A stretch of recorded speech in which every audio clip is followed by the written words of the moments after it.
My beloved child, I am waiting for you in the stillness, not in the rush, not in the noise that keeps your mind crowded, not in the endless movement that makes your soul forget how to listen. I am waiting for you in the quiet place beneath all of that, the place you often pass by because the world has taught you to fear silence. Come closer, slow your breath, let the noise fall away. There are things I have been trying to tell you that cannot be heard while your heart is running in every direction. There are gentle truths I have placed near you, but you have moved past them too quickly. You thought they were only passing feelings, only tiredness, only a strange restlessness in your chest. But my child, not every stirring within you is random. Some stirrings are my mercy calling you back before you drift too far. I am not waiting with anger. I am not standing before you with a list of failures. I am not calling your name to shame you. I am waiting because love waits. I am waiting because a father does not turn away when his child is wandering near the edge. I am waiting because there are steps ahead of you that need my light, and I do not want you to walk into them asleep. You have filled many days with motion. Messages, duties, worries, plans, habits, voices, decisions, memories. You wake, move, answer, react, endure, and then lie down carrying more than you ever speak aloud. And somewhere in that rhythm, your soul begins to grow dull. Not because you stopped belonging to me, not because my love changed, but because the quiet room within you has been crowded by things that were never meant to live there. I am calling you back into that room. The stillness is not empty. The stillness is where my whisper becomes clear.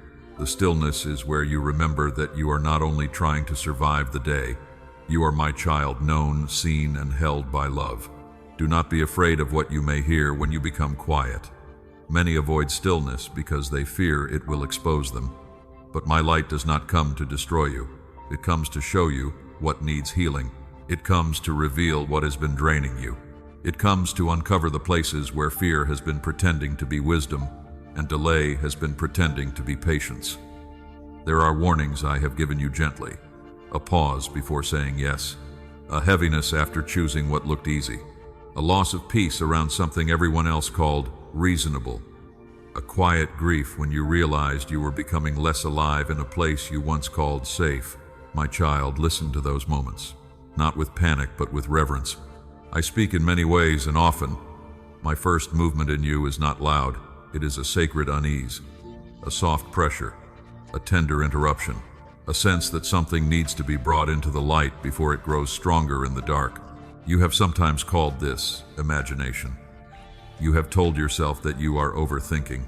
You have dismissed my prompting because it did not arrive with thunder. But I tell you, my voice does not need to shout to carry authority. The dawn does not scream when it enters the sky. It simply rises and everything hidden begins to take shape.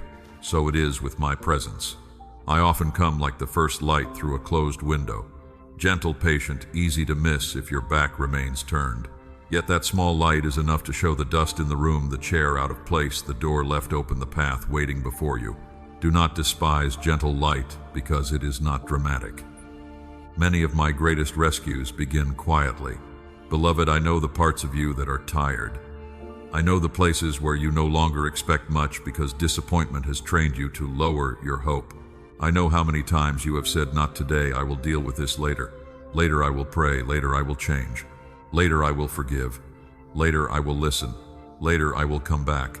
But later can become a road. Later can become a habit. Later can become a distance you never meant to create. That is why I am speaking now. Not to frighten you, but to wake you. Today is not ordinary because it feels familiar. Today carries a doorway. Today carries an invitation. Today carries the quiet knocking of my love upon the places you have kept closed. Do not harden your heart to the gentle knock. Do not think my patience means there is no urgency. My patience is mercy, but mercy is still calling. I am waiting for you in the stillness because there I can reorder what the world has scattered. There I can touch the fatigue beneath your striving. There I can show you the difference between true peace and the numbness you have mistaken for peace.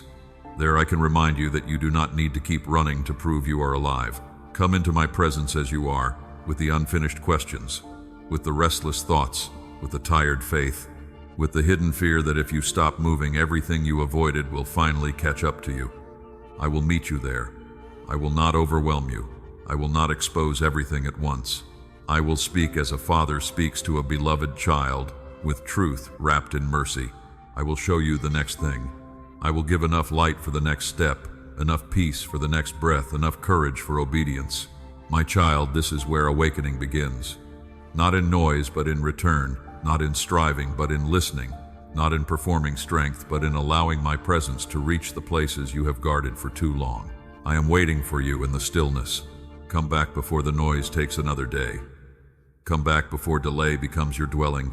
Come back while my whisper is still near and your heart can still recognize the tenderness of my voice. Stay here with me. Let the quiet become holy again. As you listen, you will begin to notice the sacred unease within you more clearly. In the next part, I will teach you not to ignore the holy unease I have placed inside your heart. My child, now that you have quieted your heart, I want you to notice what moves beneath the surface. In the stillness, you begin to feel something you cannot explain. A heaviness before a choice, a pause before a yes. A restlessness when everything around you says the path is fine. Do not ignore the holy unease within you. Not every unease is fear. Not every pause is weakness. Not every inner warning is overthinking. There are moments when my spirit stirs your conscience gently, because I am trying to protect you from what your eyes cannot yet see.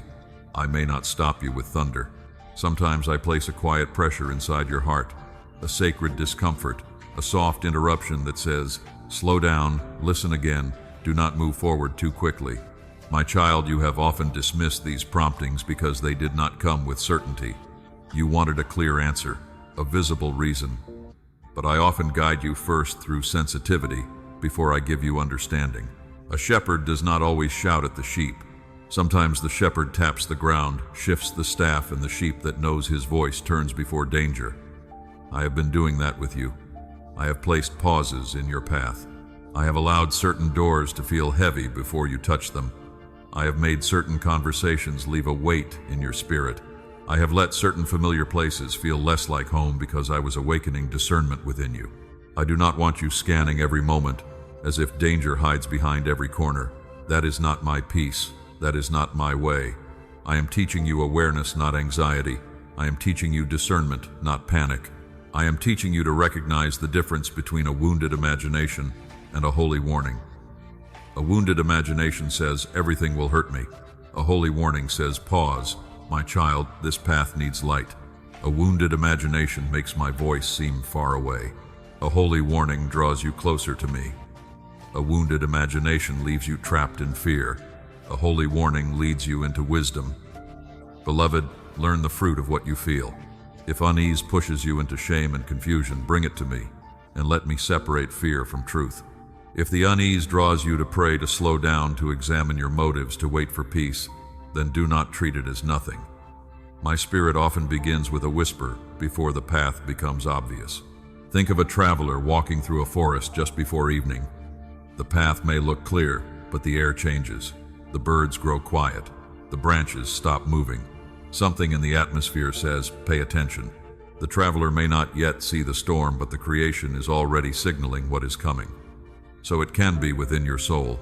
Before a storm forms in your circumstances, I may let your spirit sense that something must be brought under my light. Do not despise that mercy.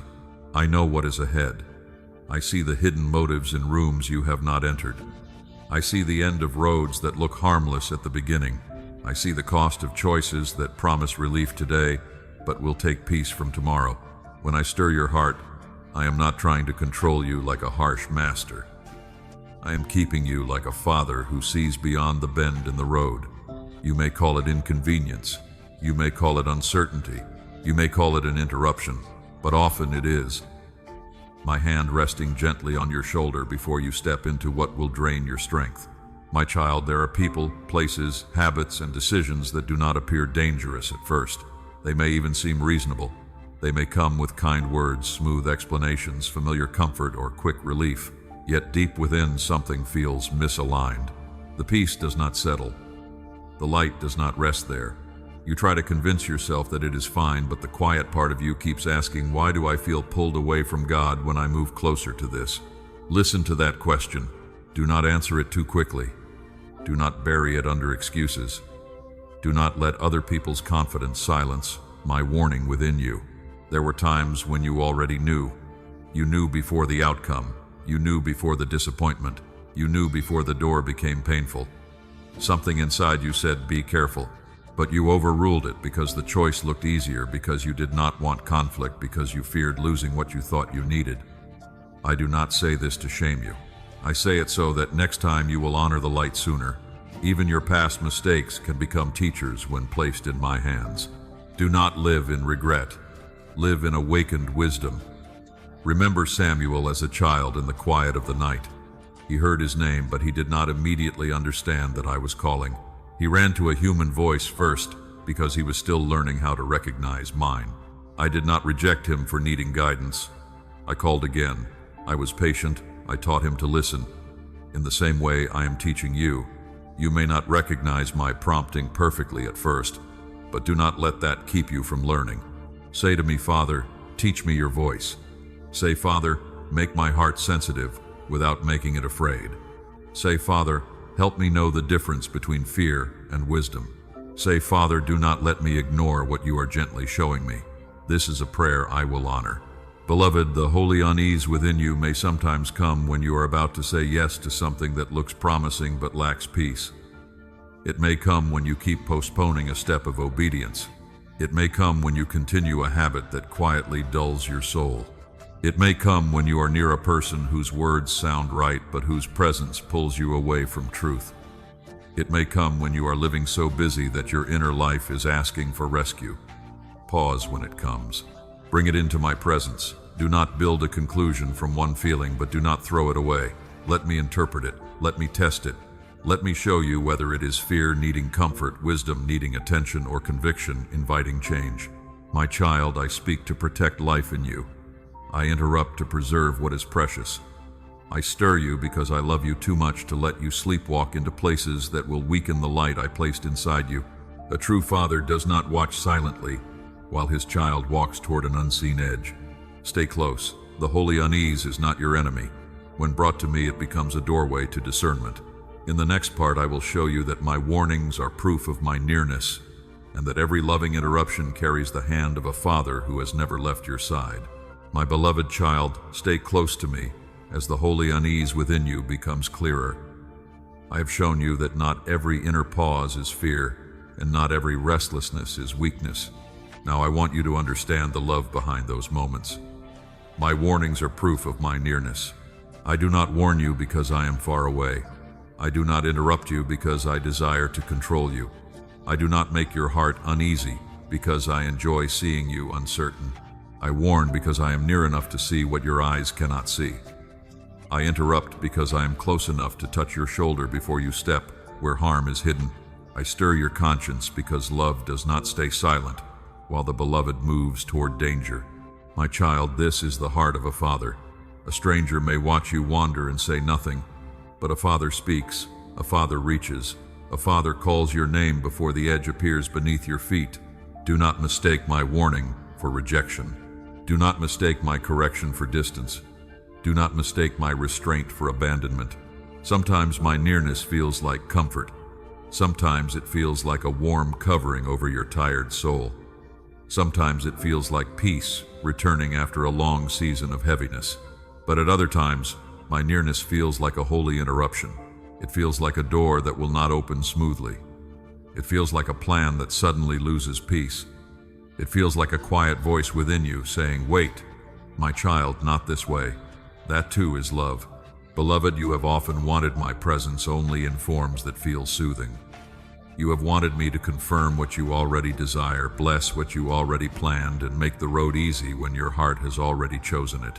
But I love you too deeply to agree with every direction that feels comfortable to you. Comfort is not always safety. Ease is not always guidance. There are roads that begin with relief but end in heaviness. There are doors that look open but lead into confusion. There are relationships that speak peace at first but slowly pull your spirit away from truth. There are habits that calm you for an hour and drain you for a season. I see the end from the beginning. I know what a choice will form in you after it has been repeated.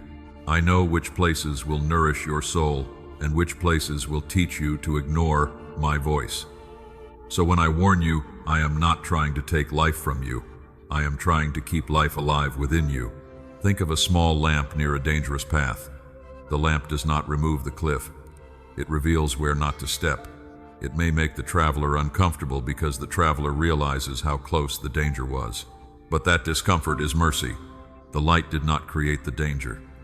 It exposed it before the traveler fell. My warnings are like that lamp. They reveal before ruin. They awaken before regret. They call before distance becomes deep. My child, when I show you something you would rather not see, do not accuse my light of being cruel. Light is not cruelty. Light is rescue. It may expose dust in the room, but it also shows you where healing can begin. It may reveal a habit you have renamed as harmless, but it also opens the door to freedom. It may show you a motive you did not want to face, but it does so because I want your heart whole, not hidden. Remember Joseph when danger rose against the child entrusted to his care. The warning came in the night, quiet and urgent. He was told to rise, take the child and go. That instruction was not convenient. It interrupted plans. It demanded movement. It required trust before full explanation. But the warning was protection. It was my nearness guiding him before danger could reach. So it is with you. There are moments when I tell you to rise. There are moments when I tell you to leave. There are moments when I tell you to wait. There are moments when I tell you to remain silent. There are moments when I tell you to speak truth. You may not understand the full reason at once, but you can trust the heart behind the warning. I am not careless with you. I am not playing with your peace. I am guiding what is precious.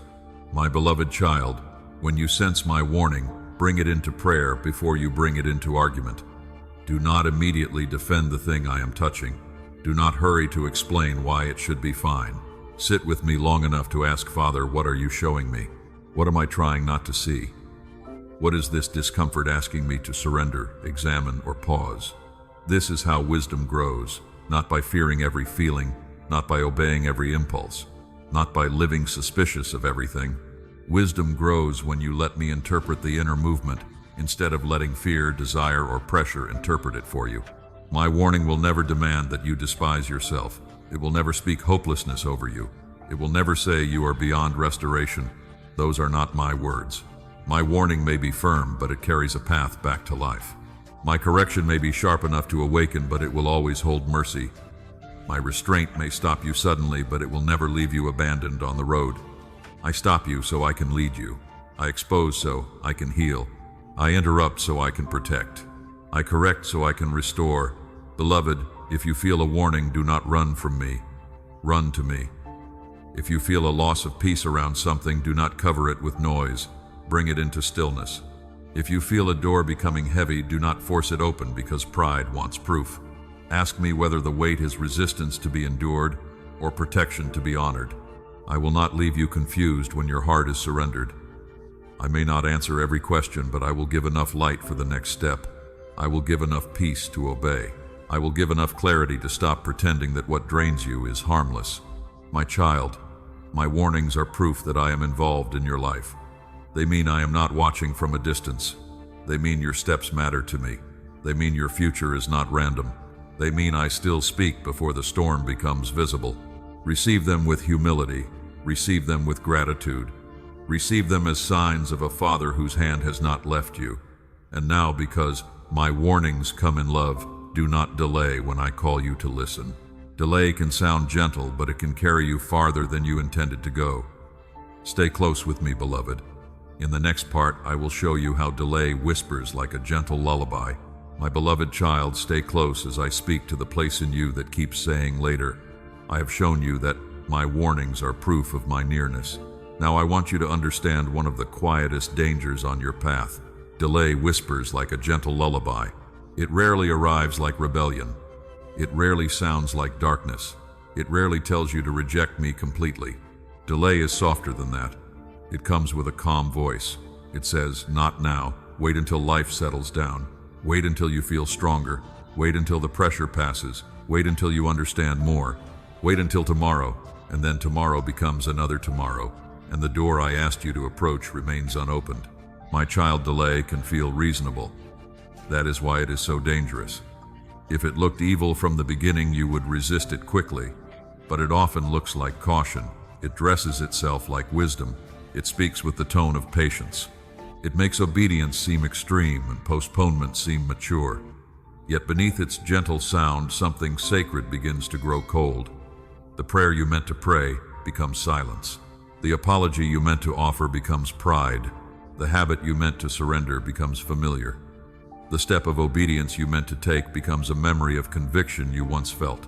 Do you see how quietly this happens? No trumpet announces the moment a heart begins drifting. No loud alarm sounds when yesterday's prompting becomes today's excuse. Delay does not need to throw you into darkness in one moment. It only needs to keep you half asleep long enough for your sensitivity to fade. Beloved, I am not saying this to frighten you. I am speaking because I love you.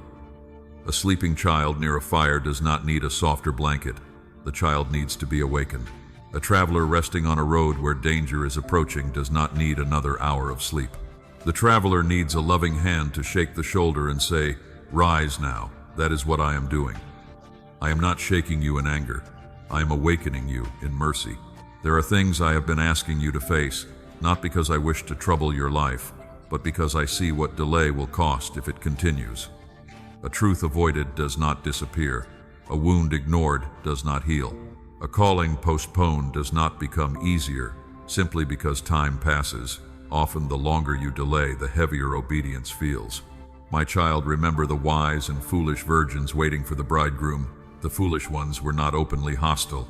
They were not mocking the wedding. They were simply unprepared. They assumed there would still be time to gather oil later, but later did not wait for them. The moment came and the lack they had ignored was suddenly revealed. This is not a story meant to make you live afraid. It is a call to live awake. Oil is gathered before the midnight cry. Roots are formed before the storm. Courage is built before the moment demands it. The soul is strengthened through small obedience before great pressure arrives. Do not wait until the hour is urgent to begin listening. Do not wait until the door is closing to admit I have been calling you toward it. Do not wait until your peace is gone to ask why your soul has been restless. I am speaking now because now matters. Today is not an empty place between yesterday and tomorrow. Today is the ground where obedience can begin. Today is where the heart can turn. Today is where the small yes can be spoken. Today is where the chain can begin to loosen because you finally stop calling delay harmless. Beloved, there are many ways delay enters. Sometimes it comes through busyness. You fill the hours so completely that you have no space left for my whisper. Sometimes it comes through fear. You know what I am touching, but you are afraid of what will change if you obey. Sometimes it comes through comfort. You have grown used to a pattern that drains you, yet it feels easier than the unknown road of freedom. Sometimes delay comes through discouragement. You tried before, and when change did not happen quickly, you decided not to try again. But I tell you, my child, slow growth is not failure. A seed beneath the soil is not dead because it cannot yet be seen. Return to the small obedience, return to the prayer, return to the step I placed before you. Delay says, if you cannot do everything, do nothing. My spirit says, begin with the light you have. Delay says, you must feel ready first. My spirit says, trust me while your hands still tremble. Delay says, the moment has passed. My spirit says, my mercy is calling you today. My beloved child, do not confuse my patience with permission to remain asleep. My patience is wide, but it is not empty. It carries invitation. It carries urgency. It carries the tenderness of a father who keeps calling while there is still time to respond. I wait with love, but I also speak with truth, because love that never warns is not love at all. There may be something in your life right now that you already know. You do not need another sign to begin. You do not need another dramatic confirmation. You know the conversation that must happen. You know the habit that must be brought into light. You know the place where you keep trading peace for temporary comfort. You know the step you have delayed because obedience feels costly. Bring that knowing to me. Do not hide it under religious words. Do not bury it beneath reasons. Do not wait for perfect strength. Say, Father, I hear you. I have delayed. Help me begin.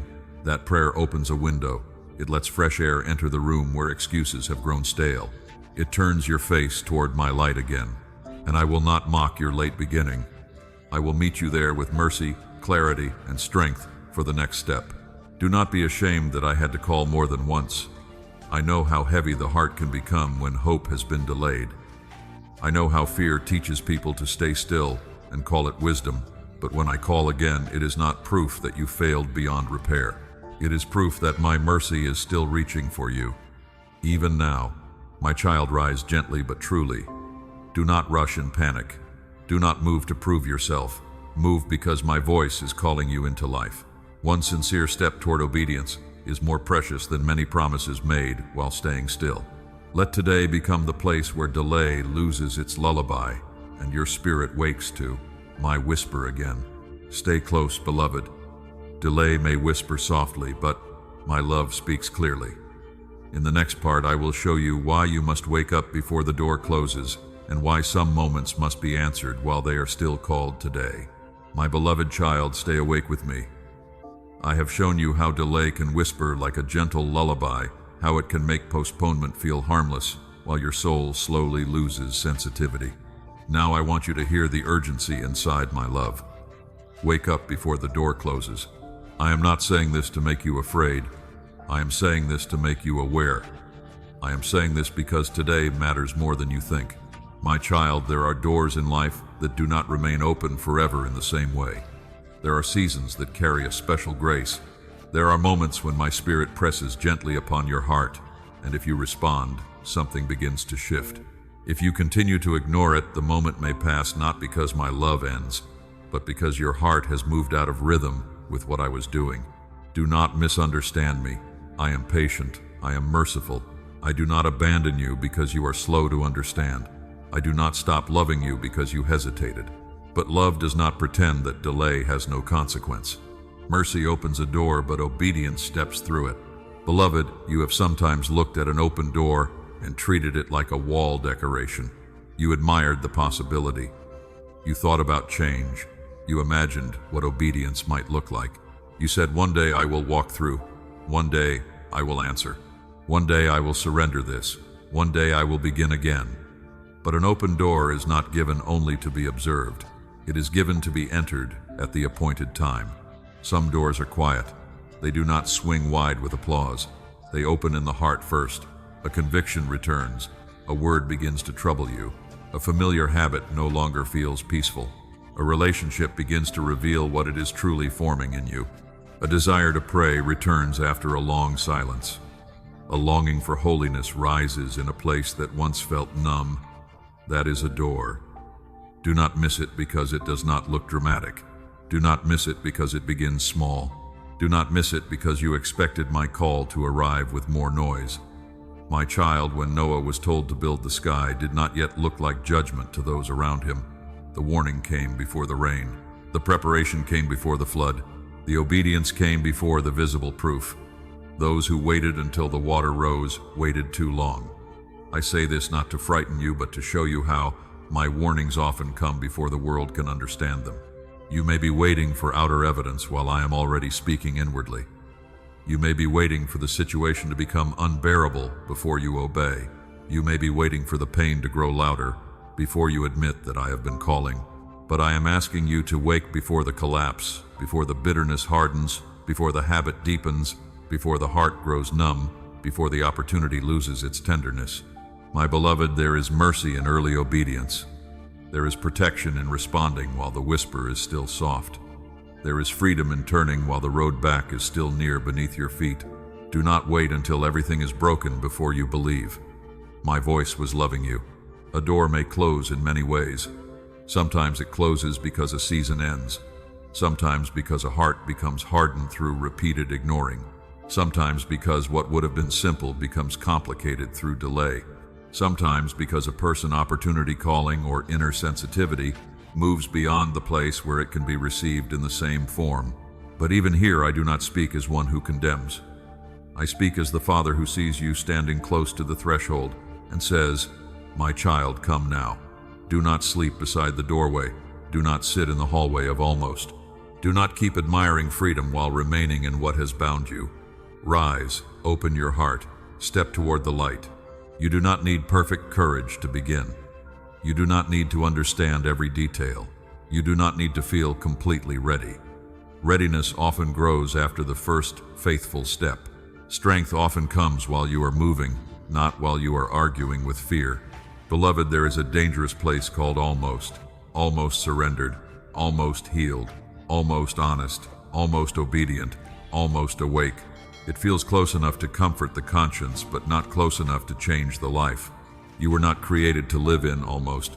I did not call you to stand near the door until the years pass and your heart forgets what I invited you into. Come through, not in panic, not in self-punishment, not in desperate striving. Come through because I am calling you by love. My child, ask yourself gently, what door have I placed before you today? Is it the door of repentance, the door of forgiveness, the door of discipline, the door of leaving what is draining you, the door of returning to prayer, the door of telling the truth, the door of becoming faithful in one small thing you keep postponing? Do not answer with excuses. Answer with surrender. If the door is before you, I will give you grace to take the step. I will not ask you to cross what I refuse to strengthen you for. I will not call you forward and then leave you unsupported. My voice carries provision inside it. When I call, I also supply what obedience requires. Remember Peter when I said, "Come." The water was not stable under human strength, but my word held him while his eyes remained on me. The command did not remove the waves, but it created a path where there should have been none. So when I call you through a door, do not stare only at the wind. Look at me. My word is stronger than what trembles around you. Wake up, beloved. Wake up to the door of mercy. Wake up to the season of response. Wake up to the quiet invitation you have delayed. Wake up to the fact that I am not far from you, and my hand is already reaching. Today can become a turning point, not because everything changes at once, but because your direction changes. A heart turned toward me is already moving into life. A small yes spoken sincerely can break the agreement with delay. One faithful step can begin to silence the lullaby that kept you asleep. Even if your beginning feels small, heaven sees it. I receive the first turn of the heart, the first honest prayer, the first surrendered breath, and I call it movement toward life with great tenderness. Stay close. Do not rush past this. Let today be holy. Let the door before you be honored. And as you wake up before it closes, you will begin to recognize how I have been placing small signs all along your path. In the next part, I will show you how to see them. My beloved child, stay awake with me as the door of today stands before you. I have called you to rise before the moment passes, not because I wish to frighten you, but because I want your heart to recognize my guidance while it is still tender. Now listen carefully. I place small signs along your path. I do not always guide you with thunder. I do not always move through sudden displays. I do not always make the whole road shine at once. Often I place a quiet marker in front of you. A word that returns again and again, a conversation that unsettles you after you leave, a door that opens with peace, a door that remains heavy no matter how hard you push, a night when sleep does not fully come because your soul is asking you to pay attention, a familiar joy that suddenly feels dim because I am showing you that something has shifted. My child, these signs are not meant to make you superstitious. They are not meant to make you afraid of every feeling or analyze every small event until your mind becomes tired. I am not calling you into obsession. I am calling you into awareness. There is a difference. Obsession searches for signs because it does not trust me. Awareness notices signs because it is walking with me. Obsession panics when it does not understand. Awareness brings what it sees into my presence and waits for wisdom. Beloved, I guide my children with tenderness. Sometimes the sign is a pause in your spirit. Sometimes it is a repeated invitation to pray. Sometimes it is a delay that frustrates you, but later reveals itself as protection. Sometimes it is the gentle loss of desire for something you once chased. Sometimes it is the return of hunger for what is holy after a season of spiritual dullness. Do not despise small signs because they are not dramatic.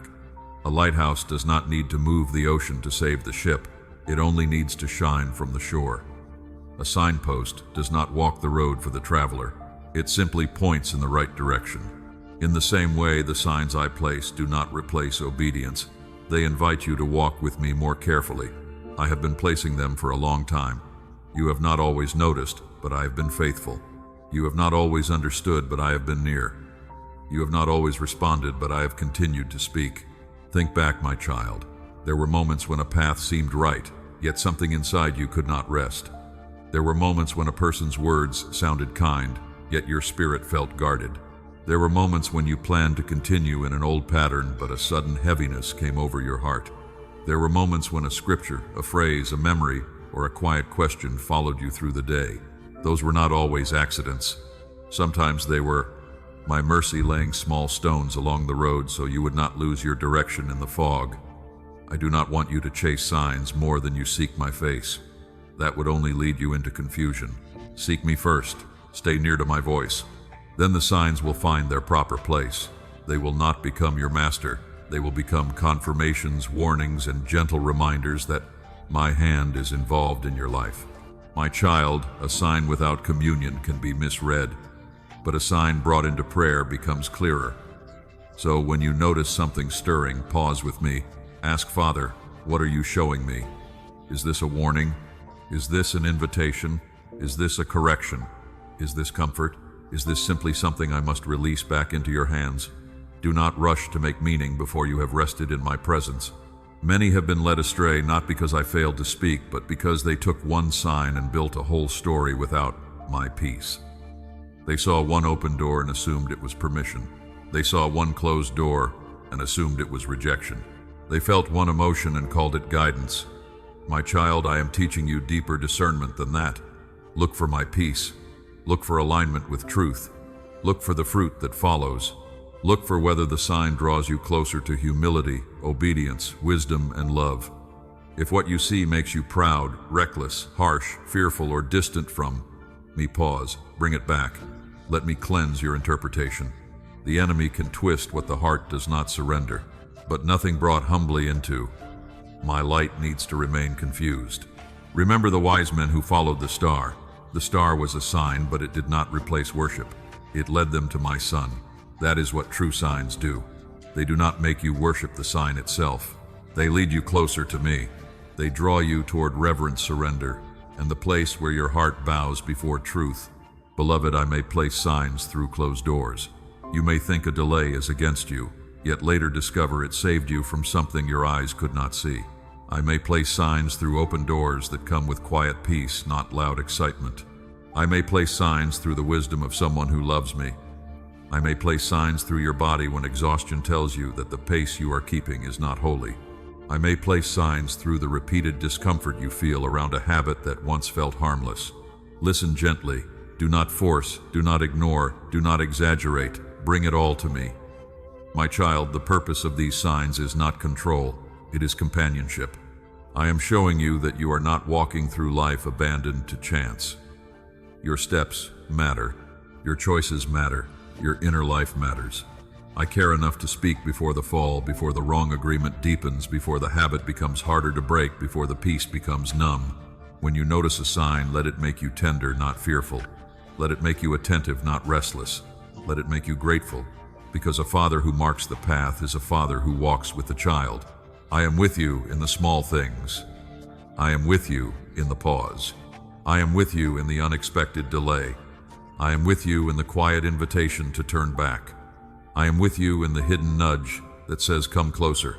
You may not understand every marker at first, but if you remain humble and prayerful, I will teach you how to recognize the difference between noise and guidance, between coincidence and mercy at the right time. Stay close, beloved. The small signs along your path are not random pieces of your day. Many are touches of my mercy placed there, so your soul will not wander blindly. In the next part, I will show you why I sometimes restrain you, and how even the things that slow you down can become proof of my love. My beloved child, stay close as you begin to recognize the small signs I have placed along your path. I have shown you that not every delay, pause, or inward stirring is random. Some of them are my mercy touching your steps. Now I want you to understand something even deeper. I restrain you because I love you, not because I am against you, not because I enjoy withholding, not because I want to make your life smaller. I restrain you because I see what you cannot yet see. I know the road beyond the bend. I know the weight behind certain doors. I know the hidden cost of choices that look harmless from where you stand. You often judge a path by how it begins, but I see where it leads. You judge a door by how wide it opens, but I see what waits inside. My child, when I hold you back, it can feel confusing. It can feel like resistance. It can feel like your plans are being interrupted at the very moment you thought they were finally moving forward. But my restraint is not always punishment. Often it is protection wearing clothing you did not expect. A closed door can be mercy. A slowed plan can be mercy. A lost opportunity can be mercy. A sudden lack of peace can be mercy. Beloved, you may call it disappointment at first because you wanted the road to open. You may call it delay because your heart was ready to move. You may call it loss because something slipped from your hands. But I ask you to pause before naming it. Bring it to me first. Let me show you whether what you lost was truly life, or whether I was gently removing what would have wounded you later. I know this is not easy to receive. You have prayed for things I did not release. You have knocked on doors that remained shut. You have watched certain connections fade, certain plans slow down, certain desires remain unanswered. And deep inside you wondered if I was ignoring you. But my child, there are times when my love answers by refusing what would harm you. A parent who sees a child reaching toward fire does not explain everything before pulling the hand back. The child may cry because the toy was bright. The child may not understand the danger, but the parent understands. Love reaches before understanding arrives. Love acts before pain has to teach the lesson. That is how I have acted with you more often than you know. I restrained conversations that would have tied you to confusion. I slowed plans that would have carried you into exhaustion. I closed doors that would have fed pride while starving your spirit. I allowed unease to rise because your peace was more precious than the appearance of success. Do not measure my goodness only by what I allow. Learn also to see my goodness in what I prevent. Remember Jonah. He chose a direction away from the assignment I had placed before him. He boarded a ship and moved toward distance, thinking he could outrun the call. But I did not abandon him to his own escape. A storm rose, and what looked like disaster became a holy interruption. Even the great fish, dark and unexpected, became a place of preservation. It held him where the sea would have swallowed him. Do you see my heart in that? I did not restrain Jonah to destroy him. I restrained him to return him. I did not allow darkness to become his grave. I used it as a turning place. So when your plans are interrupted, do not immediately assume I have forgotten you. Ask whether I am redirecting you. Ask whether the storm is exposing a wrong direction. Ask whether the uncomfortable place is keeping you from sinking deeper than you realize. My beloved child, restraint can become a classroom if you stop fighting me long enough to listen. It can teach you what your desire was attached to. It can reveal whether you trusted the gift more than the giver. It can show you whether the thing you wanted had begun to occupy the throne of your heart. I do not expose these things to shame you. I expose them to free you. When I restrain you, I may be protecting your identity. When I restrain you, I may be preserving your calling. When I restrain you, I may be guarding your sensitivity to my voice. When I restrain you, I may be preparing something your present heart is not yet ready to carry. There are blessings that become burdens when received too early. There are relationships that become chains when entered without discernment. There are opportunities that look impressive but would require you to abandon the quiet obedience I am forming in you. There are places where you would gain approval but lose peace. I love you too much to let temporary relief steal lasting life. Beloved, when restraint comes, do not turn bitter. Bitterness will tell you that I am unfair. Fear will tell you that everything good has passed you by. Pride will tell you to force the door open anyway. But wisdom says, Father, if you are holding me back, then teach me what your hand is protecting. Pray that way. Father, show me what I cannot see. Father, protect me from what looks good but leads away from you. Father, close what would harm me, even if I do not understand today. Father, keep me from resenting the mercy that arrives as restraint. That prayer may feel costly, but it is a mature prayer. It places your trust deeper than your immediate desire. It says, I would rather be delayed with you than advanced without your peace. I would rather be corrected by love than celebrated on a road that empties my soul. My child, I do not restrain forever without purpose. Sometimes I hold you back so you can heal. Sometimes so you can grow. Sometimes so hidden motives can surface. Sometimes so timing can align. Sometimes so you can learn to desire what carries life rather than what only comforts the moment. Trust my timing. I am not taking you backward. I am teaching you to pause long enough for your spirit to recognize what your excitement could not see yet. Trust my hand. Trust my love even when it slows you. If you feel blocked today, do not despair. Sit with me.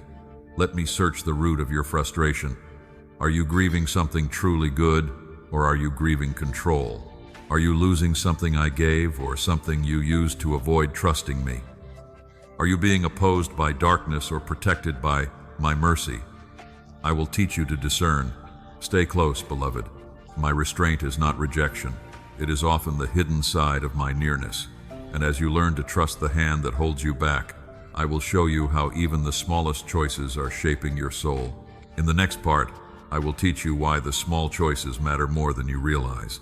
My beloved child, stay close as I continue to teach you how my love guides you.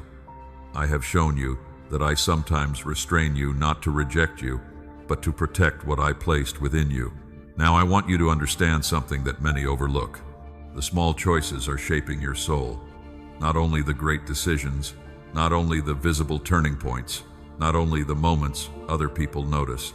Your soul is being shaped in the quiet places, in the repeated choices no one applauds, in the habits you excuse because they seem too small to matter. A life does not usually drift all at once.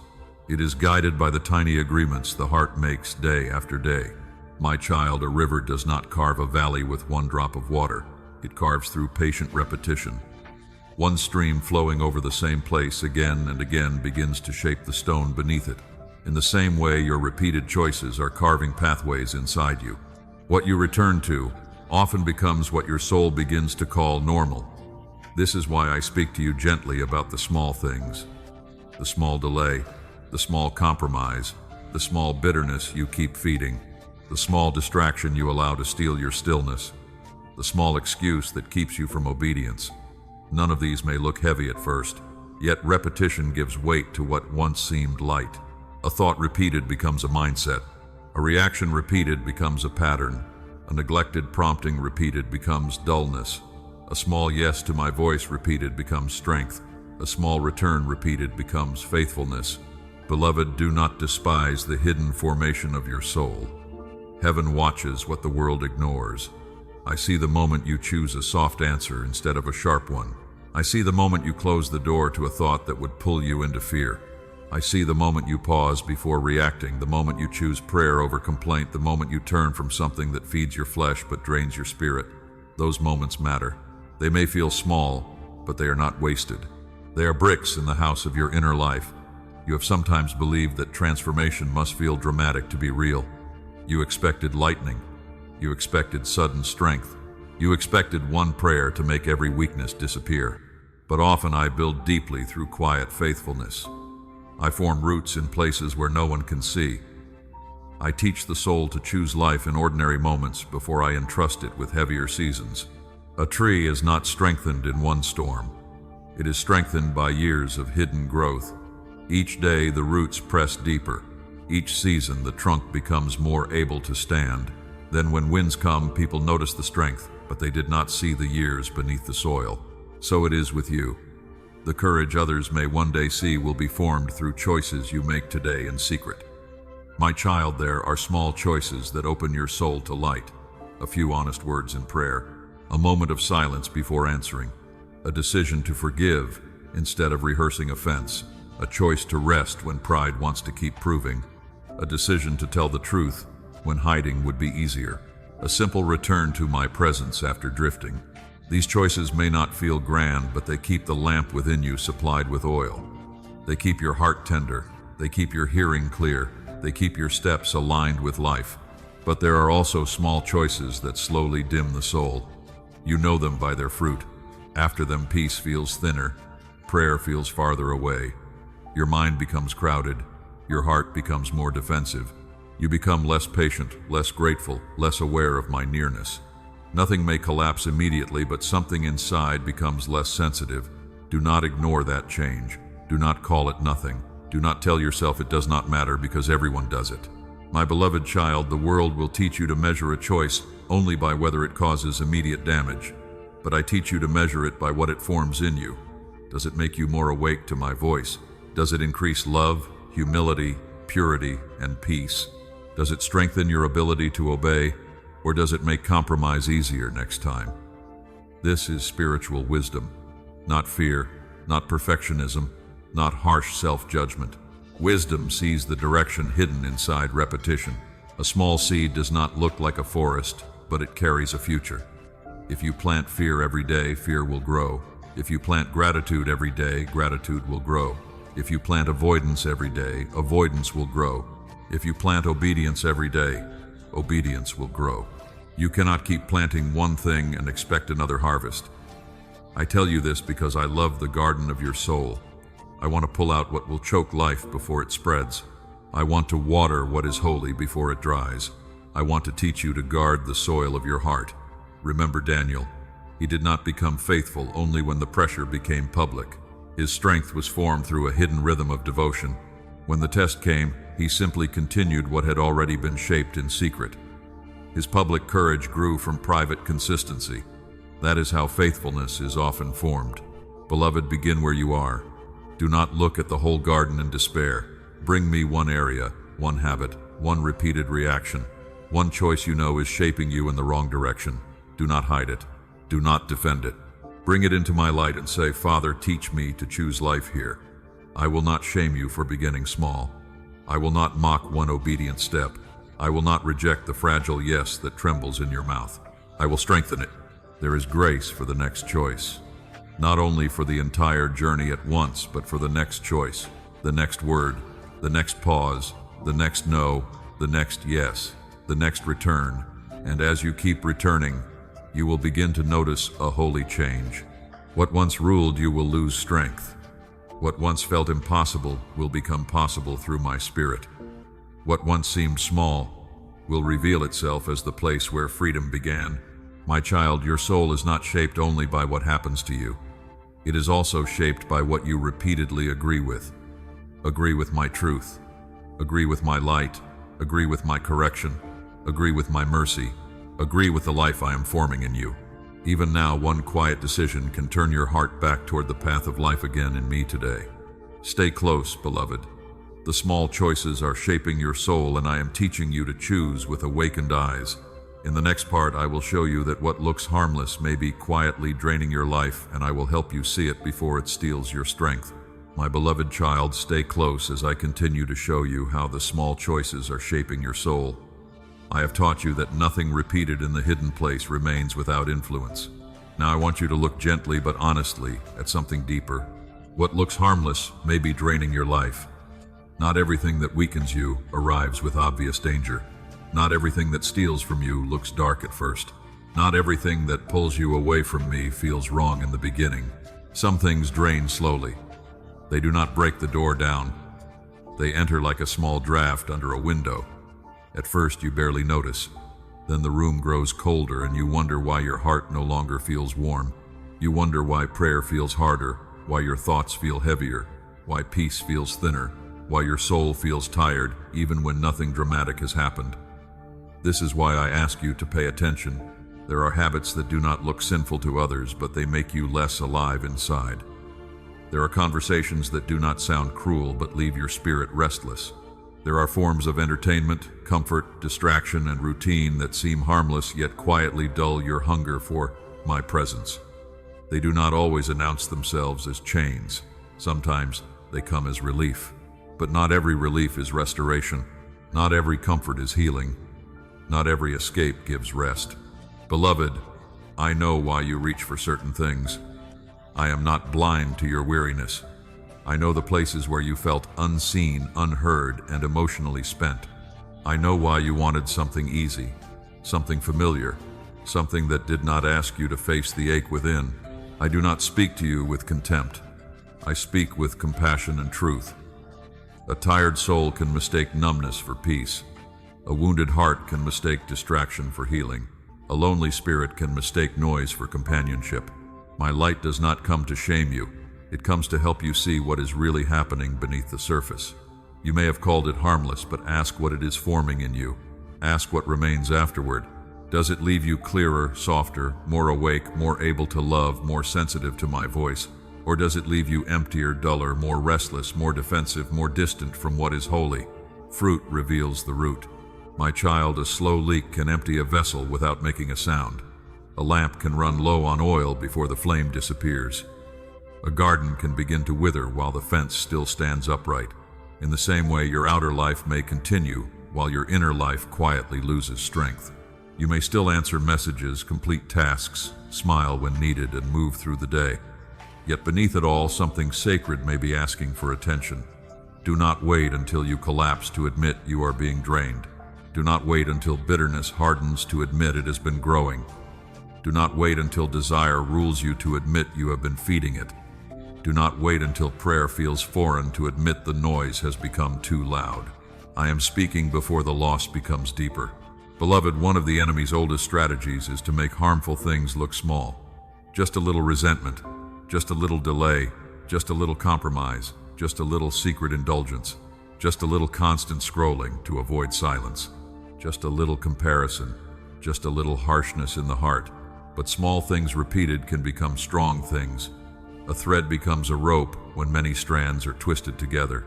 You are not weak because you have noticed this. You are awakening. Do not let shame make you look away.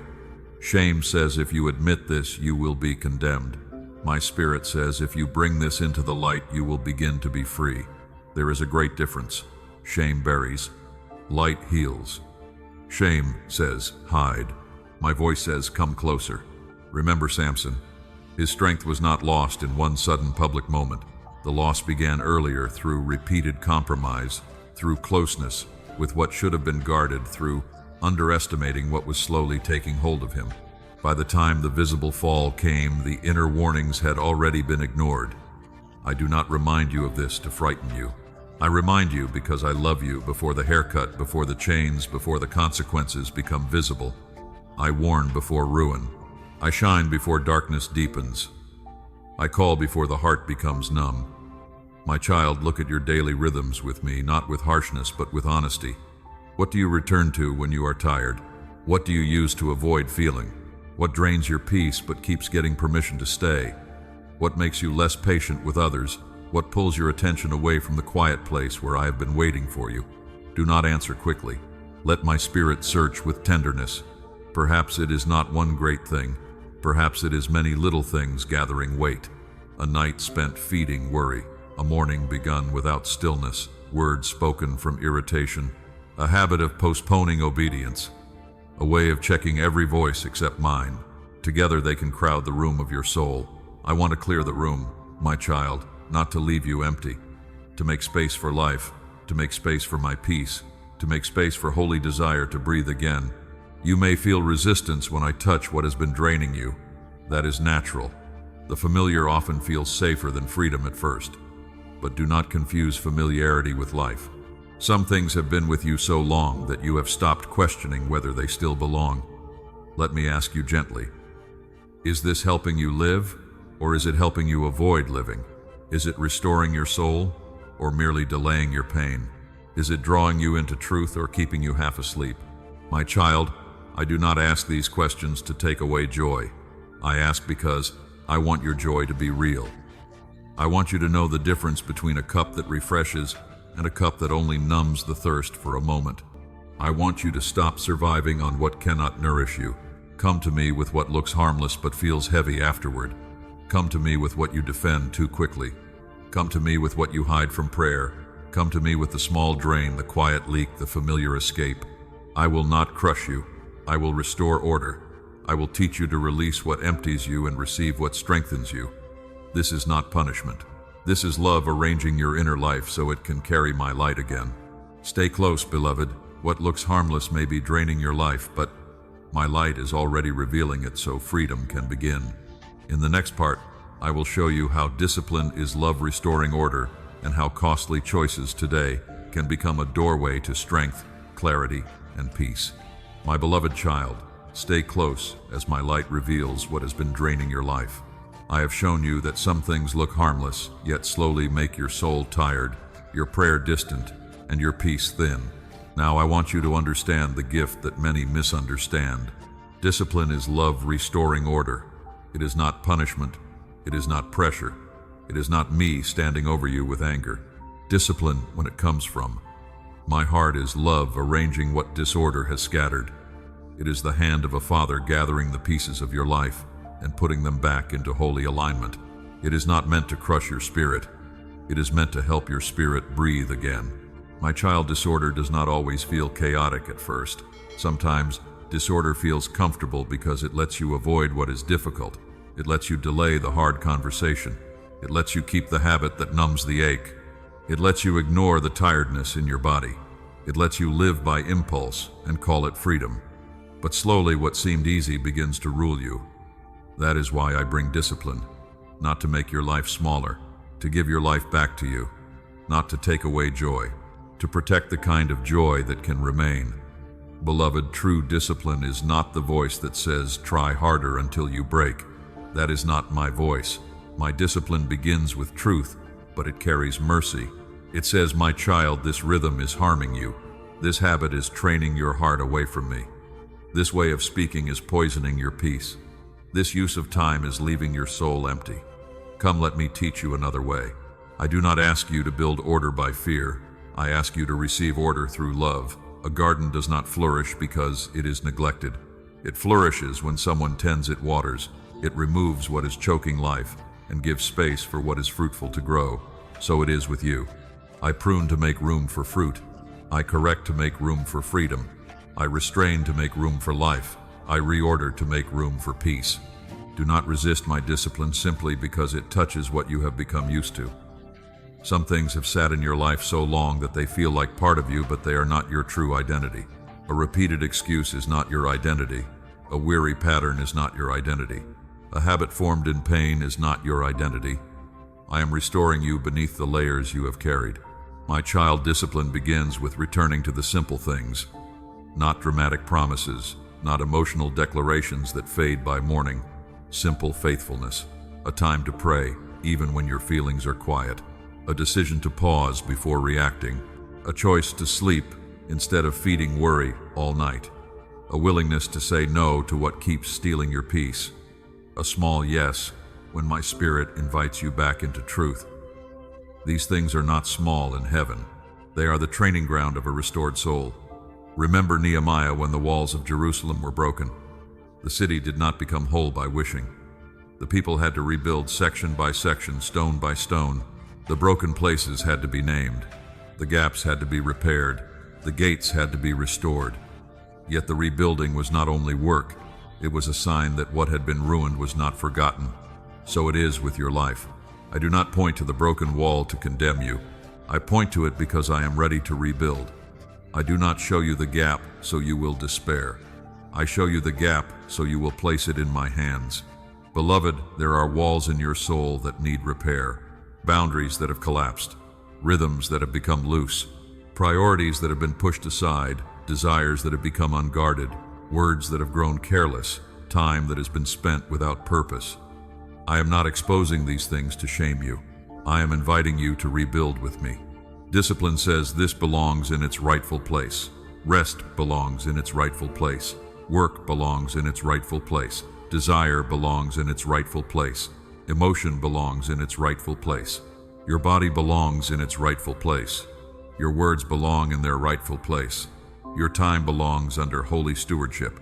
When anything leaves its rightful place and begins to rule, disorder enters.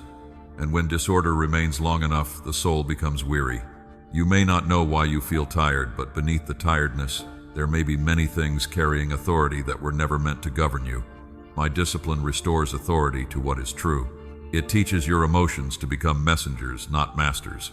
It teaches your body to be honored, not ignored or misused. It teaches your mouth to release life, not bitterness. It teaches your time to become a sacred gift, not something scattered without awareness.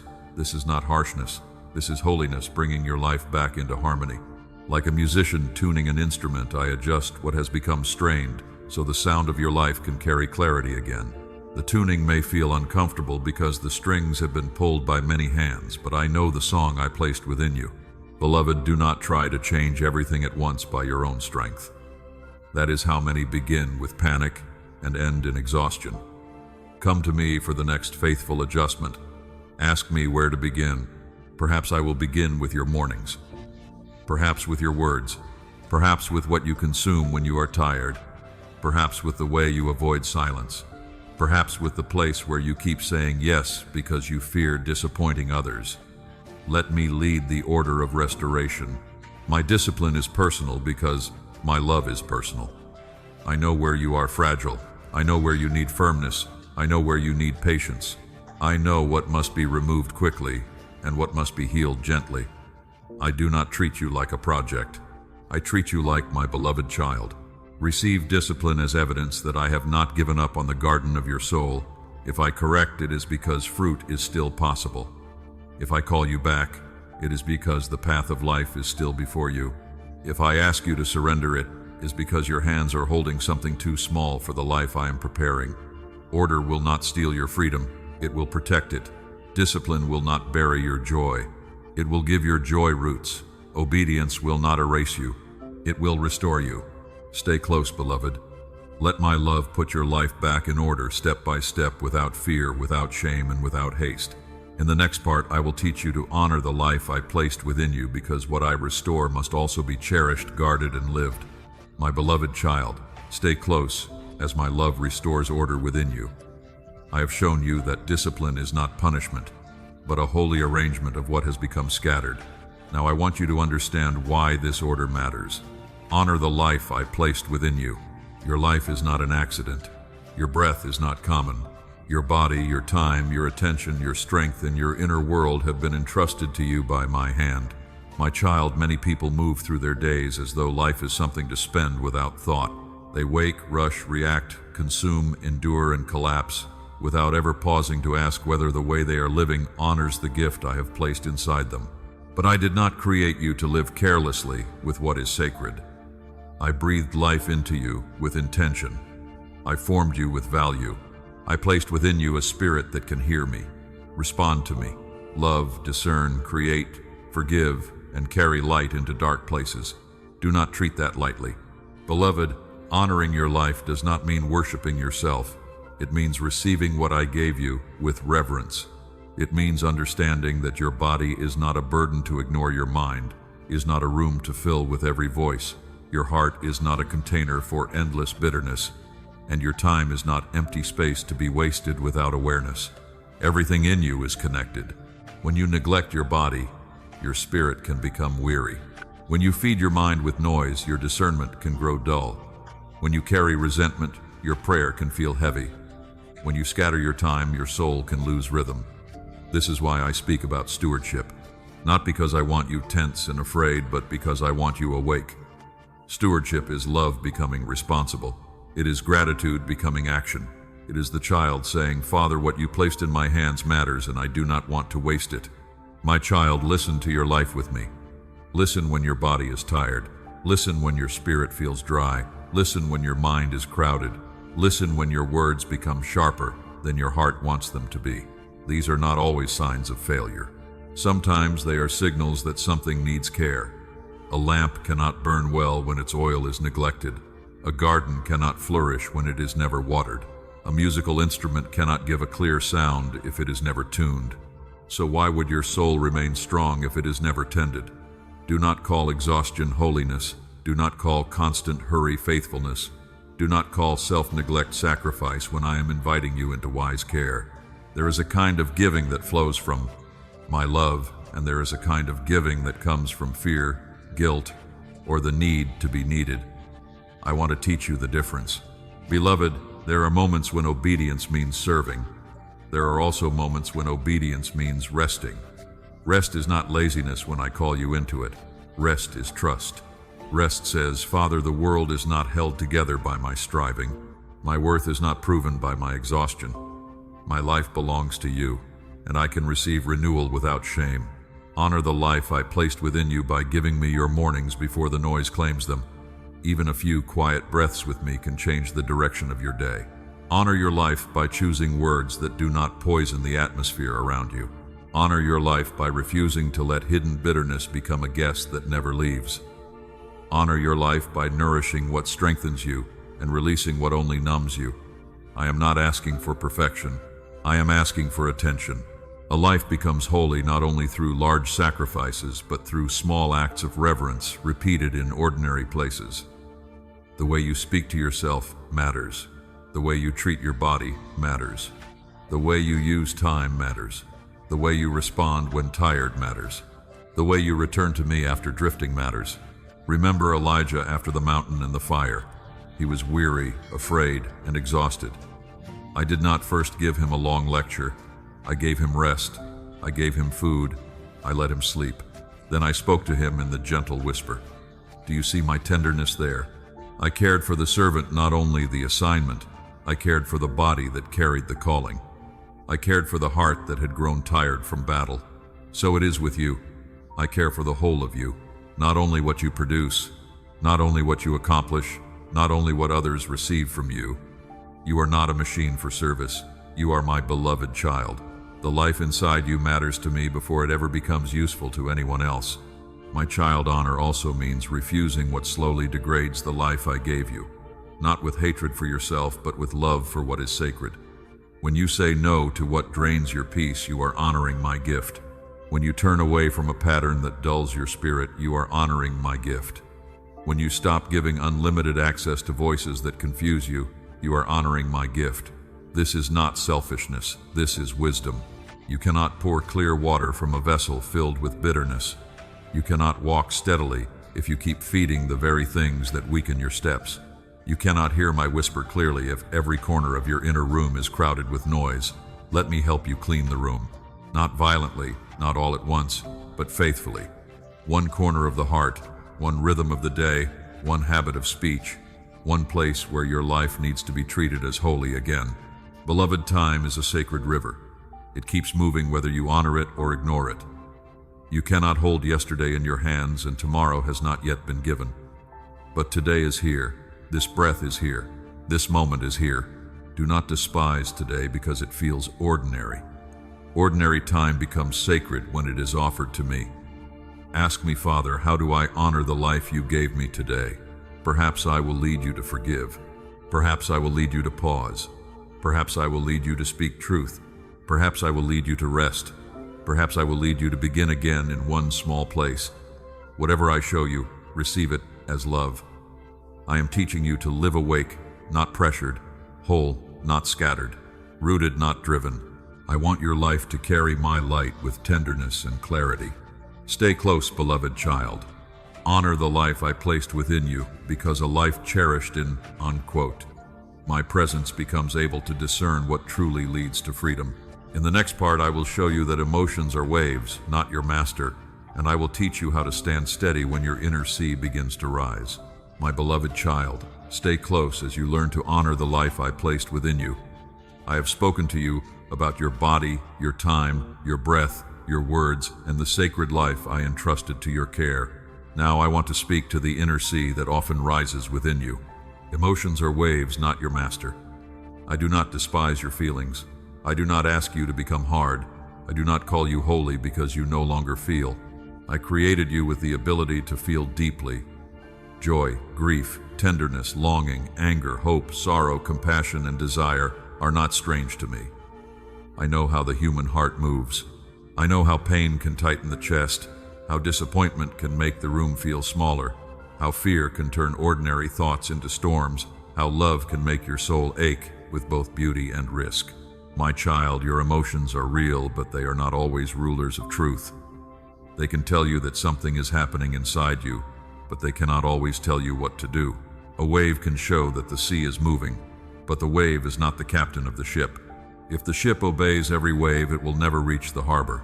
It will be carried in circles, lifted one moment, thrown down the next, always reacting, never guided. So it is with your soul when emotion becomes master. One day you feel brave and you promise change. The next day you feel tired and you delay again. One moment you feel peaceful and you trust me. Another moment fear rises and you begin to question everything I already spoke.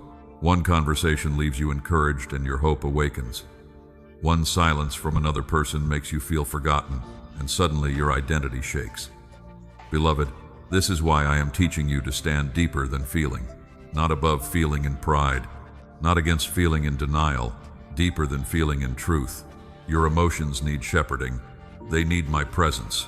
They need to be brought into the light instead of being allowed to run through your life with no guidance. When you feel something strong, do not immediately obey it. Do not immediately fear it. Do not immediately build a story around it. Bring it to me. Say, Father, this is what I feel. Say, Father, show me what is beneath it. Say, Father, teach me what is true. That prayer turns the wave into a message instead of a master. My child, sometimes anger is showing you that a boundary has been crossed. Sometimes sadness is showing you that something precious mattered. Sometimes fear is showing you a place that still needs healing. Sometimes desire is showing you a deep thirst for love, meaning, and belonging. But if you let these feelings lead without discernment, they may carry you toward choices that create deeper wounds. Anger can become cruelty. Sadness can become withdrawal. Fear can become control. Desire can become bondage. But in my hands, anger can become courage for what is right. Sadness can become honest grief that makes room for healing. Fear can become an invitation to trust me more deeply. Desire can become a doorway to discover what your soul is truly seeking in me. This is the difference my presence makes. I do not silence the waves by shaming you.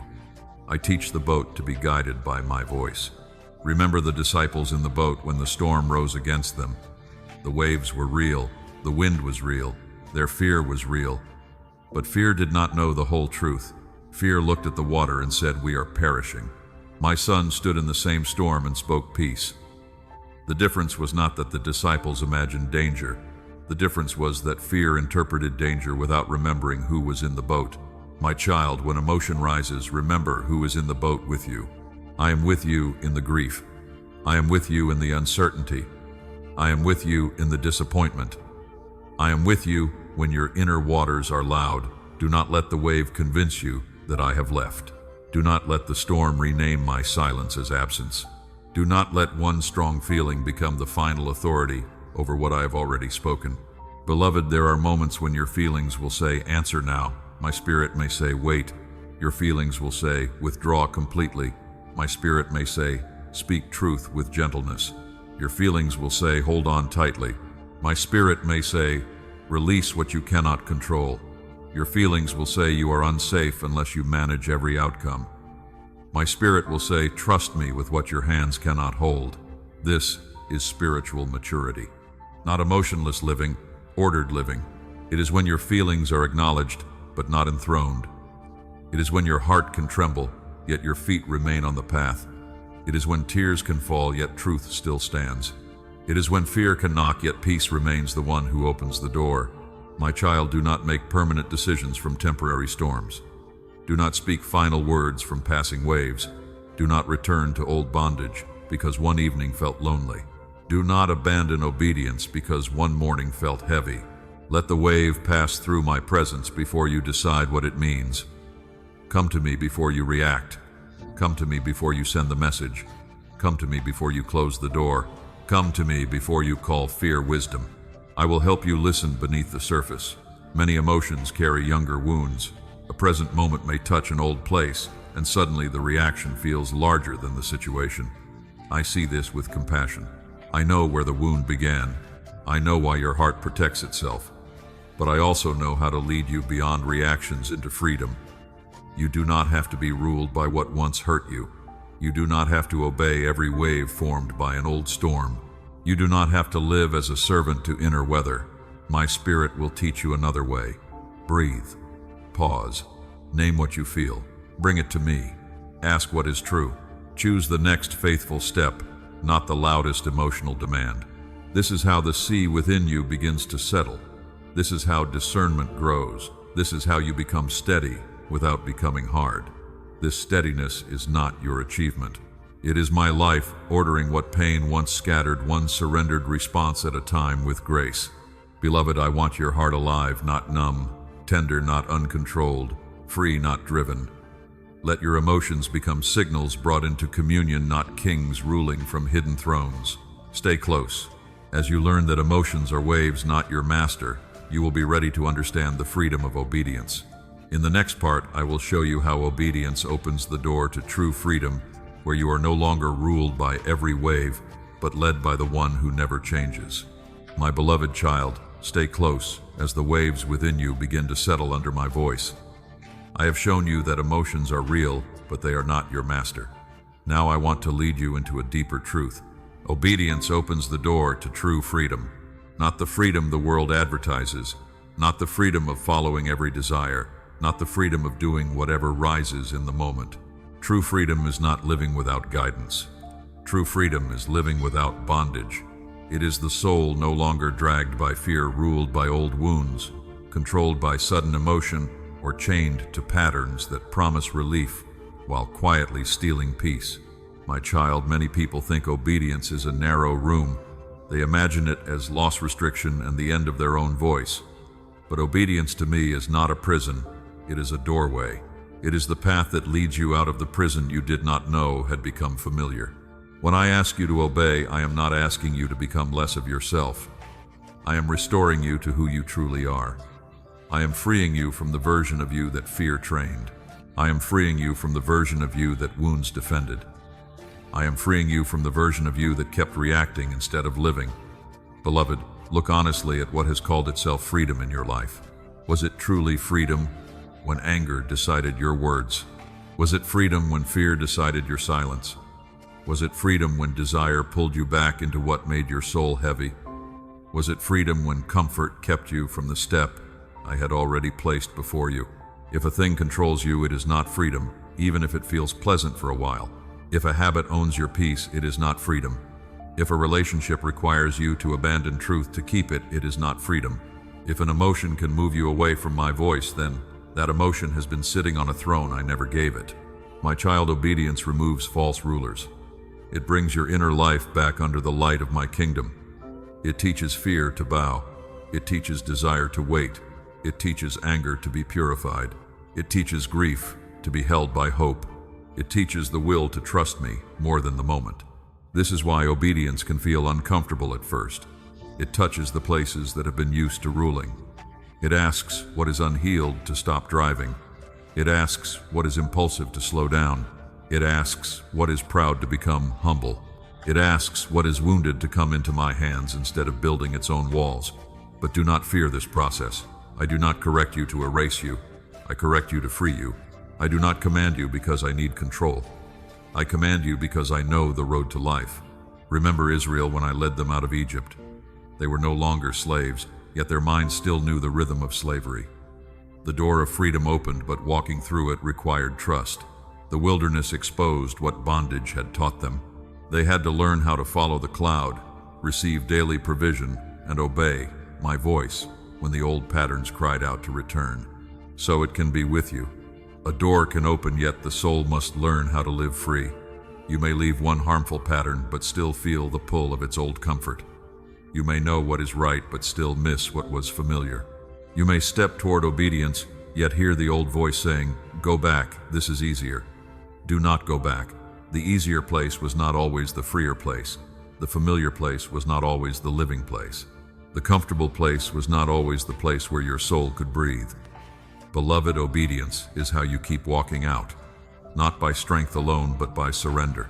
You say, "Father, I feel the pull, but I choose your path. Father, I want to react, but I choose your peace. Father, I want to control this, but I place it in your hands. Father, I do not understand every step, but I know your voice leads to life." That is, freedom beginning. Not when you feel no struggle, but when struggle no longer has final authority. Not when every desire disappears, but when desire no longer commands your direction. Not when fear becomes silent, but when fear no longer chooses for you. My child, obedience will sometimes look small. Closing your mouth before bitterness escapes. Opening your heart to prayer instead of worry. Turning away from a habit before it pulls you farther. Resting when pride wants you exhausted. Forgiving when resentment wants a throne. Saying no when pleasing people would be easier. Saying yes when fear wants you to shrink. These are not small in my sight. Each one opens the door wider. Each one strengthens the muscles of freedom. Each one teaches your soul that it can choose me, even when emotion is loud. Do not wait until obedience feels easy. If you wait for your feelings to approve every step, you will remain at the threshold. Feelings often follow obedience later. Peace often deepens after surrender begins. Clarity often comes after you take the first honest step. Beloved, I will not force you through the door. I invite, I call, I knock, I make the light visible. But love does not drag. Freedom cannot be formed through force. You must answer with your will. Even a trembling yes is powerful when it is given to me. Say yes today. Yes to the truth I have shown you. Yes to the small step that has been waiting. Yes to the discipline that restores order. Yes to the freedom that may feel unfamiliar at first. I am with you in that yes. I am not standing beyond the door waiting to see if you can make it alone. I am the one holding the door open. I am the one walking with you across the threshold. I am the one teaching your heart how to live outside the chains. My child, obedience will not make you cold. It will make you whole. It will not erase your emotions. It will teach them peace. It will not remove your identity. It will uncover it beneath what fear and habit placed over it. There is a freer you in my hands. There is a steadier you. There is a more honest, more alive, more rooted you. Walk with me into that life. I will teach you to breathe in freedom, to walk without dragging old chains, and to trust the road that opens under my light again today. Stay close, beloved. Obedience opens the door to true freedom, and as you step through it, you will begin to see that not everything familiar still carries life. In the next part, I will show you how to release what once felt safe, but can no longer lead you forward. My beloved child, stay close as you step through the door of true freedom. I have shown you that obedience is not a prison, but the path out of hidden bondage. Now I want you to look with honest eyes at what has become familiar around you. Not everything familiar still carries life. Some things feel safe because they have been near you for a long time. Some patterns feel normal because they have repeated for many years. Some places feel like home not because they are alive, but because your heart has grown used to their walls. My child, familiarity can comfort you, but it can also deceive you. It can wrap itself around your soul like an old blanket that once kept you warm but now carries the dust of a season that has passed. You hold it because it is known. You fear releasing it because the unknown feels empty. But I tell you, not everything that stayed with you was meant to keep leading you. There are relationships that once gave companionship, yet now keep you small. There are habits that once helped you survive pain, yet now keep you from healing. There are routines that once gave structure, yet now have become hiding places. There are dreams that once stirred hope, yet now remain in your hands only because you fear there is nothing better. Beloved, I am not asking you to hate what once helped you. I am asking you to discern whether it still carries life. Some things were temporary shelters, not permanent homes. Some things were walking sticks for a hard road, not the inheritance I prepared for your future. Wisdom knows when to thank me for what helped you endure, and also when to release it into my hands. This is not betrayal. This is growth. This is maturity. This is the soul learning that comfort and calling are not always the same. My child, there are places where you have stayed because they did not demand much from you. They did not challenge your wounds. They did not ask you to grow. They let you remain careful, guarded, half awake. They allowed you to call numbness peace and stillness safety. But deep inside, you knew something was missing. The room was quiet but not holy. The pattern was familiar but not fruitful. The life inside you was not expanding. It was shrinking politely. Do not ignore that. A tree may still stand in the field even after its center has become hollow.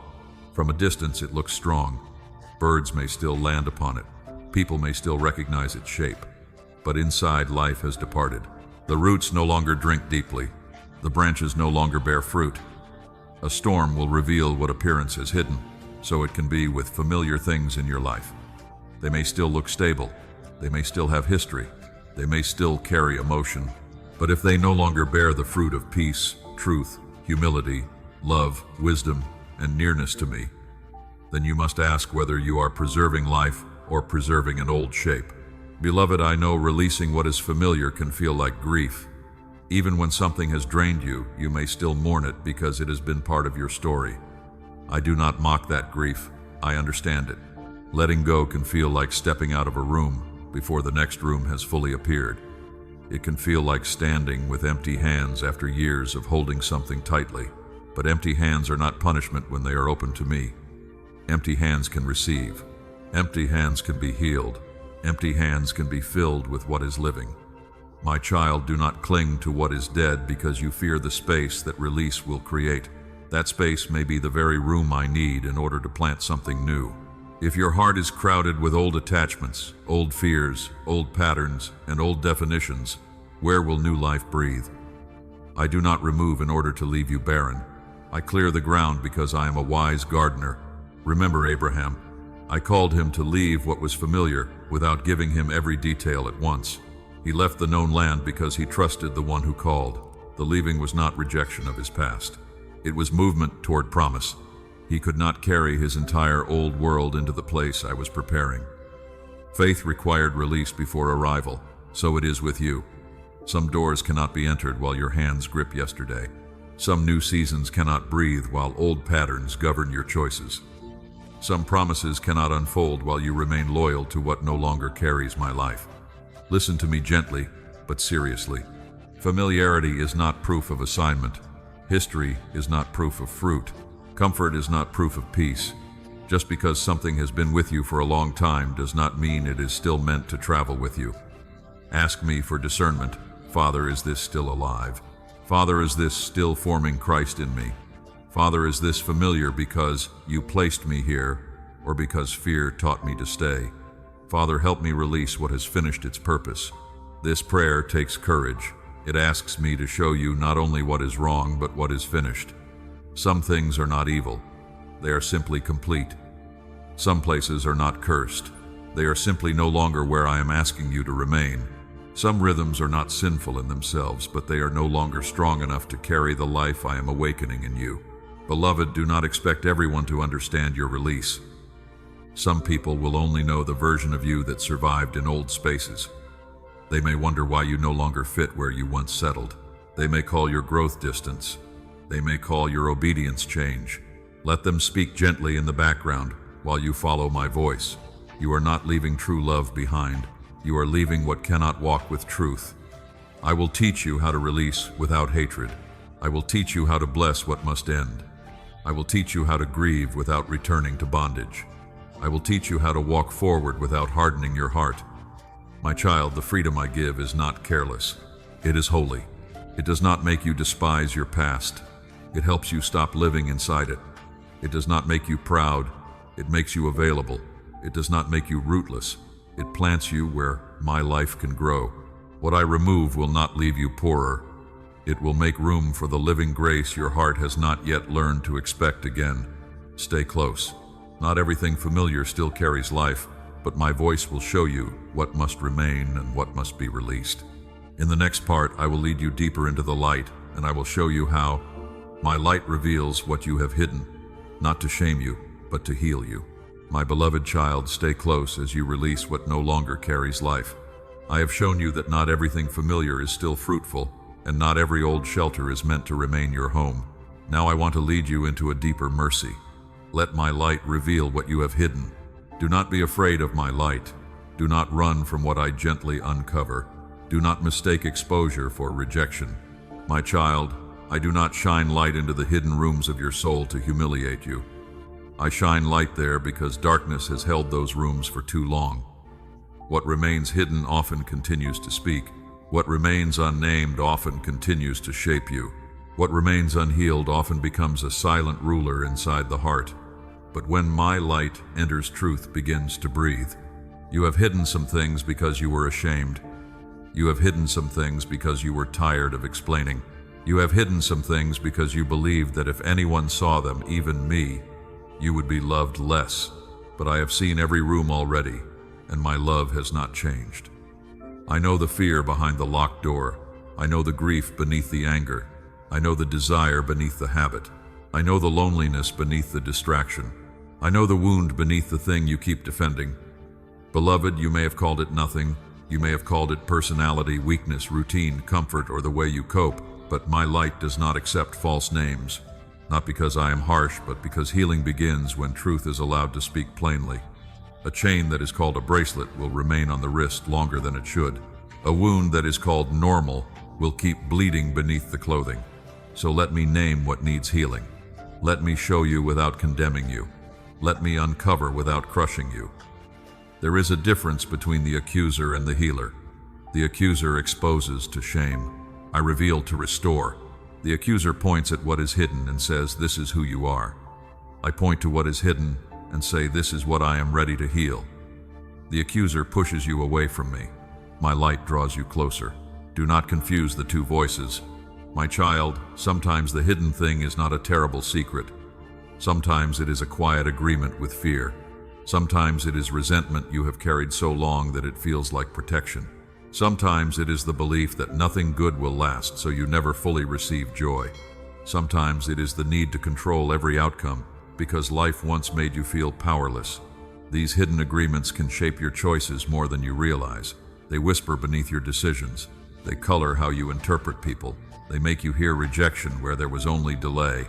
They make you cling to things that drain you, because uncertainty feels more frightening than familiar pain.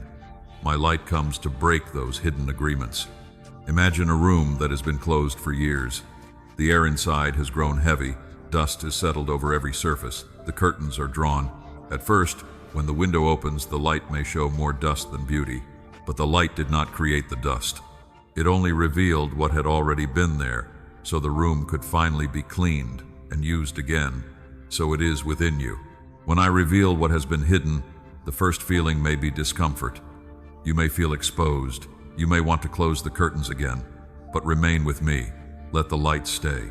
Let the air move. Let truth enter the place where silence has grown stale. I will not rush the healing. I will not open every room at once. I will lead you gently, but I will lead you truly. Remember David when the prophet Nathan came to him. Hidden sin had remained covered but not healed. Nathan did not come because I had stopped loving David. He came because hidden darkness was destroying what confession could begin to restore. When truth entered, pain came, yes, but so did the pathway back to mercy. The exposure was not the end of David. It became the beginning of honest return. Beloved, do not wait for hidden things to harden. Bring them to me while your heart can still become soft. Bring me the small envy. Bring me the private fear. Bring me the bitterness you cannot seem to lay down. Bring me the secret disappointment with me that you have been afraid to admit. Bring me the places where you still question whether I was good to you. I can hold the truth. I can handle your honesty. I do not turn away when your prayer trembles. Many of my children try to come to me with polished words while hiding the very place that needs healing. They say, "Father, bless me," while avoiding the wound that keeps twisting their desire. They say, "Father, guide me," while protecting the habit that keeps dulling their hearing. They say, "Father, use me," while refusing to let my light touch the fear beneath their striving. My child, I want all of you, not the performance, not the polished room, not the version that knows how to sound faithful while staying guarded inside. Come as you are, and let me reveal what has been hidden in mercy. When truth rises, do not panic. Truth is not your enemy. Truth is a doorway. It may feel sharp at first because the soul has grown used to shadows, but once light enters, you will begin to breathe differently. You will no longer have to spend strength hiding. You will no longer have to protect what is quietly hurting you. You will no longer have to call bondage by another name. This is how freedom begins, not with perfection, with honesty, not with pretending you are whole, with allowing me to touch what is still fractured. Beloved, there is nothing in you that must remain hidden from my healing. There is no room so dark that my light cannot enter. There is no shame so old that my mercy cannot reach it. There is no pattern so familiar that my truth cannot begin to loosen it. Open the door within. Let my light in. Let me show you what is there. Let me remove what does not belong. My child, do not measure my light by how comfortable it feels at first. A surgeon's lamp may feel bright, but it helps the wound be treated with precision. I am careful with you. I do not tear carelessly. I cleanse with wisdom. I remove infection without removing your worth.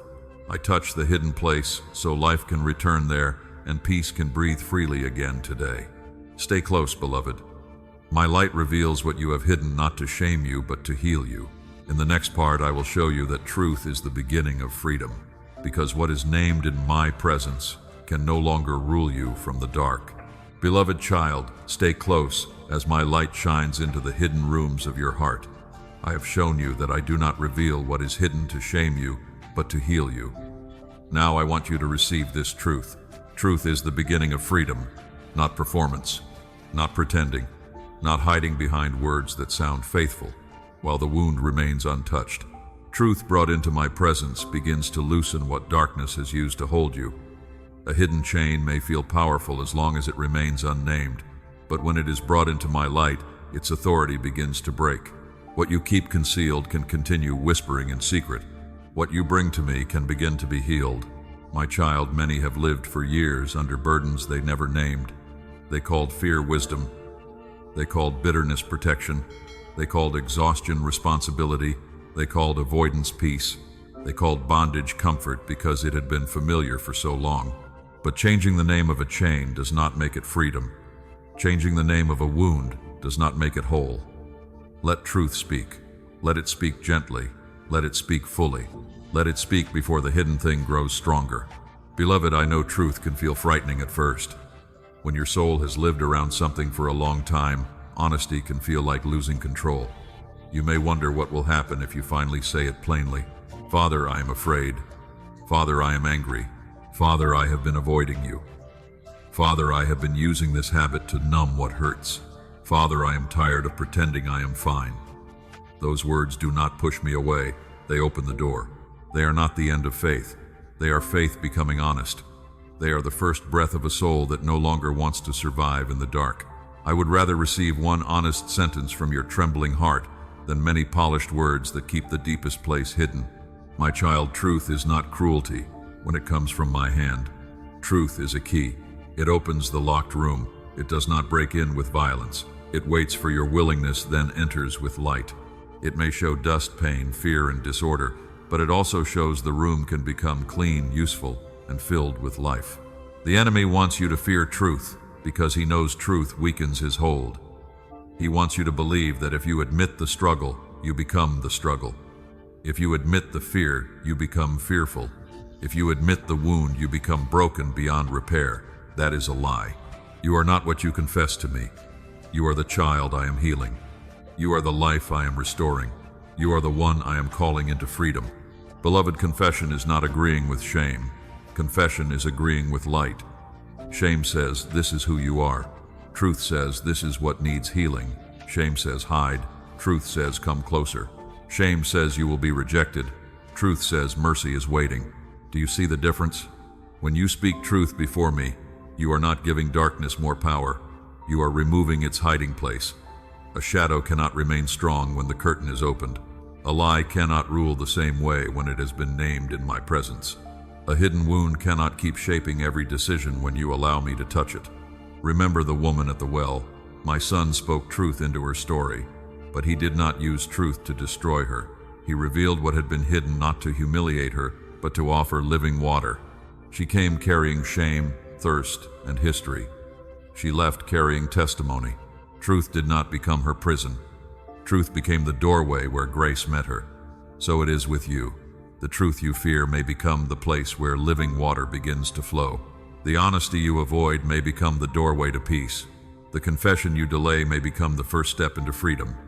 My beloved child, do not wait until everything is clean before you open the room. Open it because it needs my presence. Do not wait until the desire disappears before you tell me it exists. Bring the desire into my hands so it can be ordered.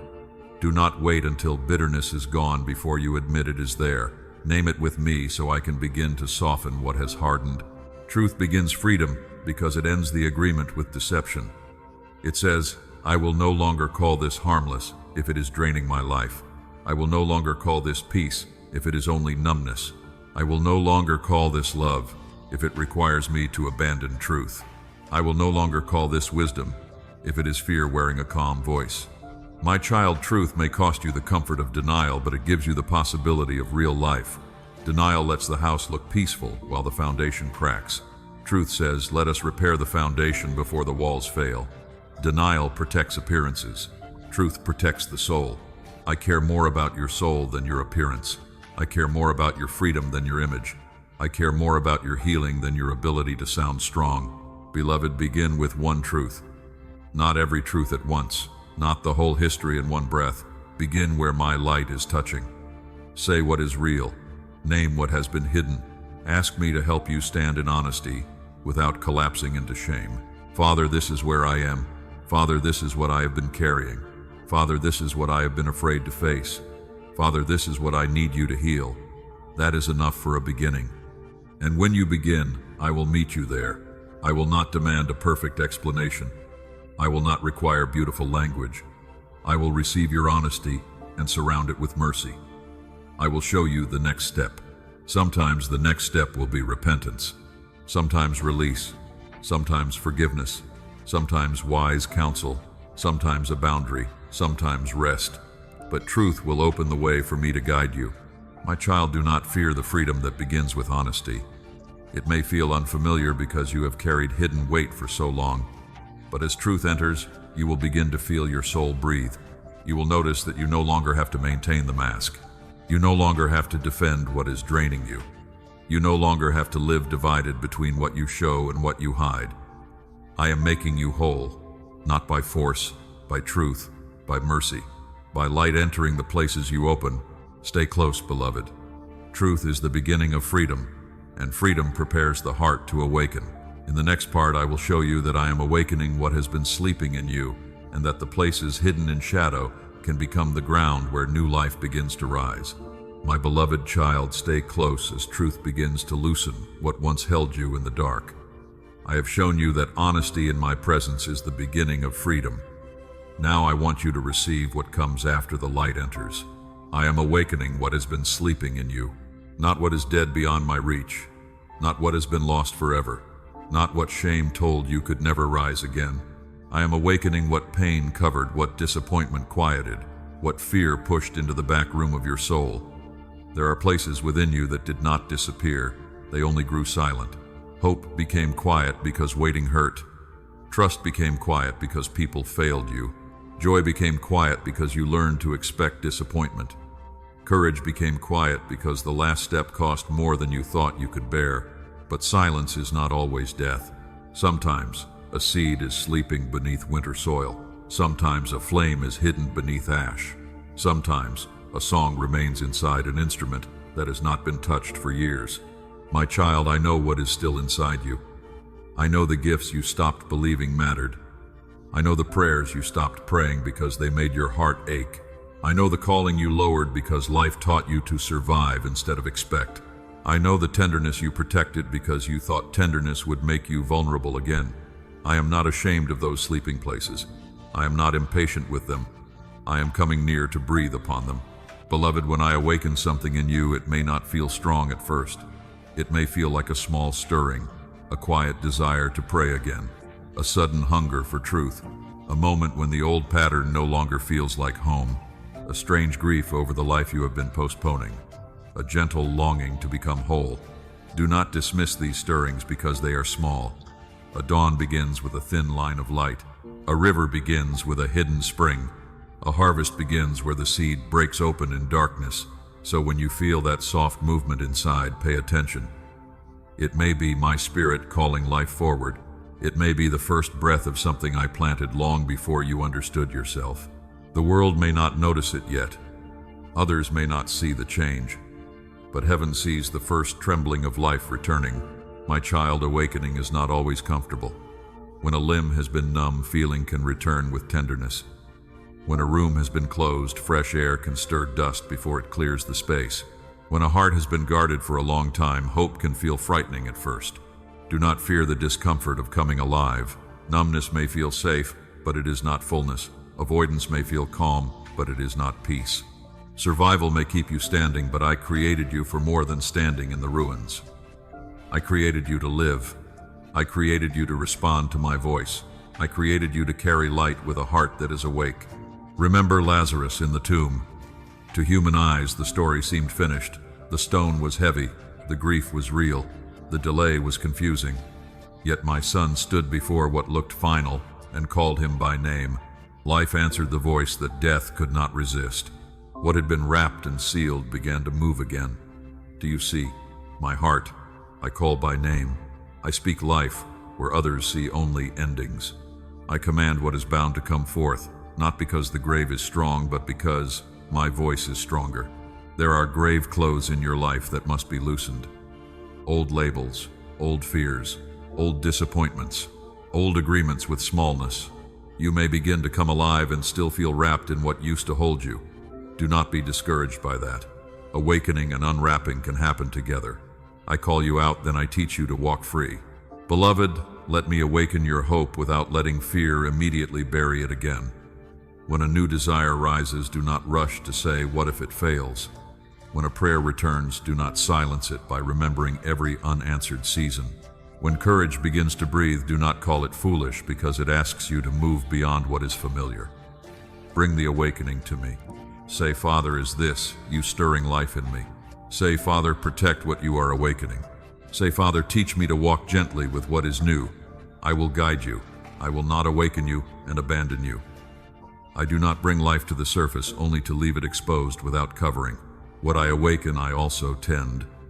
What I stir, I also shepherd. What I call forth, I also strengthen. My child, there are dreams that need purification, not burial. There are desires that need order, not shame. There are gifts that need humility, not hiding. There is wisdom in you that pain tried to silence. There is compassion in you that grief deepened. There is discernment in you that came through storms you did not want, but I will use even what hurt you to make your life clearer, softer, and stronger. Nothing surrendered to me remains wasted. Even sleeping years can become soil. Even quiet seasons can become preparation. Even what looked delayed can become depth. Beloved, do not compare your awakening to someone else's. Some awaken loudly, some quietly, some rise quickly, some slowly. A flower does not accuse the tree because they bloom differently. Each responds to the season I appoint. You are not late when you are responding to my voice today. You are not behind when you are finally turning toward what I am stirring within you. Let this awakening begin with simple faithfulness. Open your heart in prayer. Return to my word. Choose one act of obedience. Release one old agreement. Speak one honest truth. Protect the small light instead of exposing it to every careless voice. Not everyone can handle the early stages of what I am forming in you. Some things must grow first in the quiet with me. I am awakening you, beloved. Awakening your hearing. Awakening your courage. Awakening your desire for truth. Awakening the part of you that still knows you were made for more than drifting. If you feel tender in this awakening, do not hide from me. Tender places are not weak places when they are held by my hands. They are places where life is returning. They are places where the soil is soft again. Let me protect the new growth until it becomes steady enough to bear fruit in the open air. I will nurture what has begun with my patient, steady, faithful love. Stay close. What has been sleeping in you is beginning to rise, not by force, but by my breath. In the next part, I will show you that you are not forgotten. You are being called, and this stirring within you is not random, but the sound of my purpose drawing you closer. My beloved child, stay close as the awakening within you becomes more tender and clear. I have breathed upon what was sleeping in you, and now I want you to understand why the stirring has returned. You are not forgotten. You are being called, not overlooked, not misplaced, not left behind while others move forward. You have wondered at times if your life slipped past my attention. You have watched ordinary days come and go, carrying duties, questions, tired prayers, and quiet disappointments. You have asked in the hidden place, "Father, do you still see me? Do you still remember what you placed inside me? Do you still have a purpose for this season of my life?" Hear me gently but deeply. I have not forgotten you. I know the sound of your breath in the morning. I know the weight you carry when no one asks. I know the thoughts you never speak aloud because you fear they would be too difficult to explain. I know the hope you buried carefully so it would not be wounded again. I know the part of you that still listens for my voice even when weariness tries to make you numb. My child, what you feel rising within you is not random. It is not merely emotion. It is not simply the result of a passing moment. It is my call moving through the places that have begun to wake. When the soul starts to remember what it was created for, it trembles. When purpose begins to breathe again, the heart feels both drawn and afraid. This is why you may feel stirred, unsettled, hopeful, and cautious all at once. Do not run from that. Bring it to me. Let me interpret the stirring. Beloved, calling does not always arrive like a loud command. Sometimes it comes like a soft bell in the distance. You do not see the tower yet, but you hear something that makes you lift your head. Sometimes it comes like a name spoken in the night. Sometimes it comes like a longing. You cannot explain a desire for holiness, a hunger for meaning, a grief over wasted time, a quiet sense that you were made for more than drifting. That is not nothing. That is my hand touching the deeper place within you. Remember Samuel when he was still young. He heard his name in the night, but he did not understand at first that I was calling him. He thought the voice belonged to someone else. Yet I called again. I was patient with his learning. I did not despise his confusion. I taught him to recognize my voice, and when he answered, a new chapter began. So it is with you. You may not understand the call perfectly at first. You may not know what obedience will look like. You may not know which step comes after the next one. But you can answer with a willing heart. Say, "Speak, Father, I am listening." Say, "Show me what you are awakening." Say, "Lead me without letting fear become my guide." My child, your calling is not always a title. It is not always a platform. It is not always something others immediately recognize. Sometimes calling begins as faithfulness in the hidden place. It begins in returning to prayer. It begins in forgiving what has been poisoning your peace. It begins in caring for the life I entrusted to you. It begins in choosing truth when the old pattern asks for another day of delay. Do not make calling smaller by measuring it only through outward achievement. You are called to be mine before you are called to do anything for me. You are called to walk in light before you are called to speak light. You are called to be healed in my presence before your life becomes healing in the presence of others. Beloved, you have sometimes compared your path to someone else's and concluded that you were late. You saw their open door, their visible fruit, their confidence, their movement, and you wondered why your own road seemed quieter. But I do not measure your calling by another person's timetable. I form each life with wisdom. I know the soil. I know the season. I know what must be strengthened before what is planted can rise. A seed underground is not forgotten because the field looks still. A child in the womb is not forgotten because the world has not yet seen the face. A song waiting in the heart is not forgotten because the room has not yet heard the melody. Your hidden season has not been empty. I have been shaping roots. I have been softening hard places. I have been teaching discernment through what you survived. I have been turning pain into compassion, delay into depth, and loneliness into a deeper capacity to hear me. My child, when I call you, I call the whole of you. I do not call only the strong parts. I call the wounded parts into healing. I call the fearful parts into trust. I call the tired parts into rest. I call the silent parts into truth. Nothing in you is ignored by my love. I am not looking for a polished version of you. I am calling the real you into my light. Do not say, "Father, call me," when I am ready. I am calling you into readiness. Do not say, "Father, use me," when I am strong. I am calling you into strength. Do not say, "Father, remember me," when I become worthy. I already remember you with everlasting love. Beloved, if you can hear this, that itself is mercy. It means the heart is not closed beyond my reach. It means the whisper can still be recognized. It means the purpose I planted has not been erased. Respond while the call is tender. Respond before delay turns the invitation into another memory you wish you had honored. You do not have to run. You do not have to prove. You do not have to announce yourself to the world. Begin by answering me. Begin by turning. Begin by taking the next faithful step that is already clear. I will guide what comes after. I will open what must open. I will close what must protect you. I will form what must be formed in the secret place. My beloved child, you are not forgotten. You are being called by the one who knew you before you understood yourself. Your life is not an accident. Your stirring is not meaningless. Your tears have not been wasted. Your quiet years have not been unseen. Stand with me in this truth. Let the call become stronger than the fear. Let my voice become clearer than comparison. Let obedience begin where you are, not where you wish you already were. Stay close. You are being called out of drifting and into faithful response. In the next part, I will show you how to step out of almost and into faithfulness, because a life near the door must finally rise and walk through it with me, with humility, courage, and a surrendered, willing heart today. My beloved child, stay close as my call becomes clearer within you. I have told you that you are not forgotten, that the stirring in your soul is not random, and that I am calling you by love. Now I want you to move from hearing into response. Step out of almost and into faithfulness. Almost can feel close, almost can feel spiritual, almost can comfort the conscience without changing the life. My child, many stand near the doorway of transformation and never enter. They feel the invitation, they understand the truth, they sense the weight of my voice, they even agree with what I am saying. But agreement alone is not the same as obedience.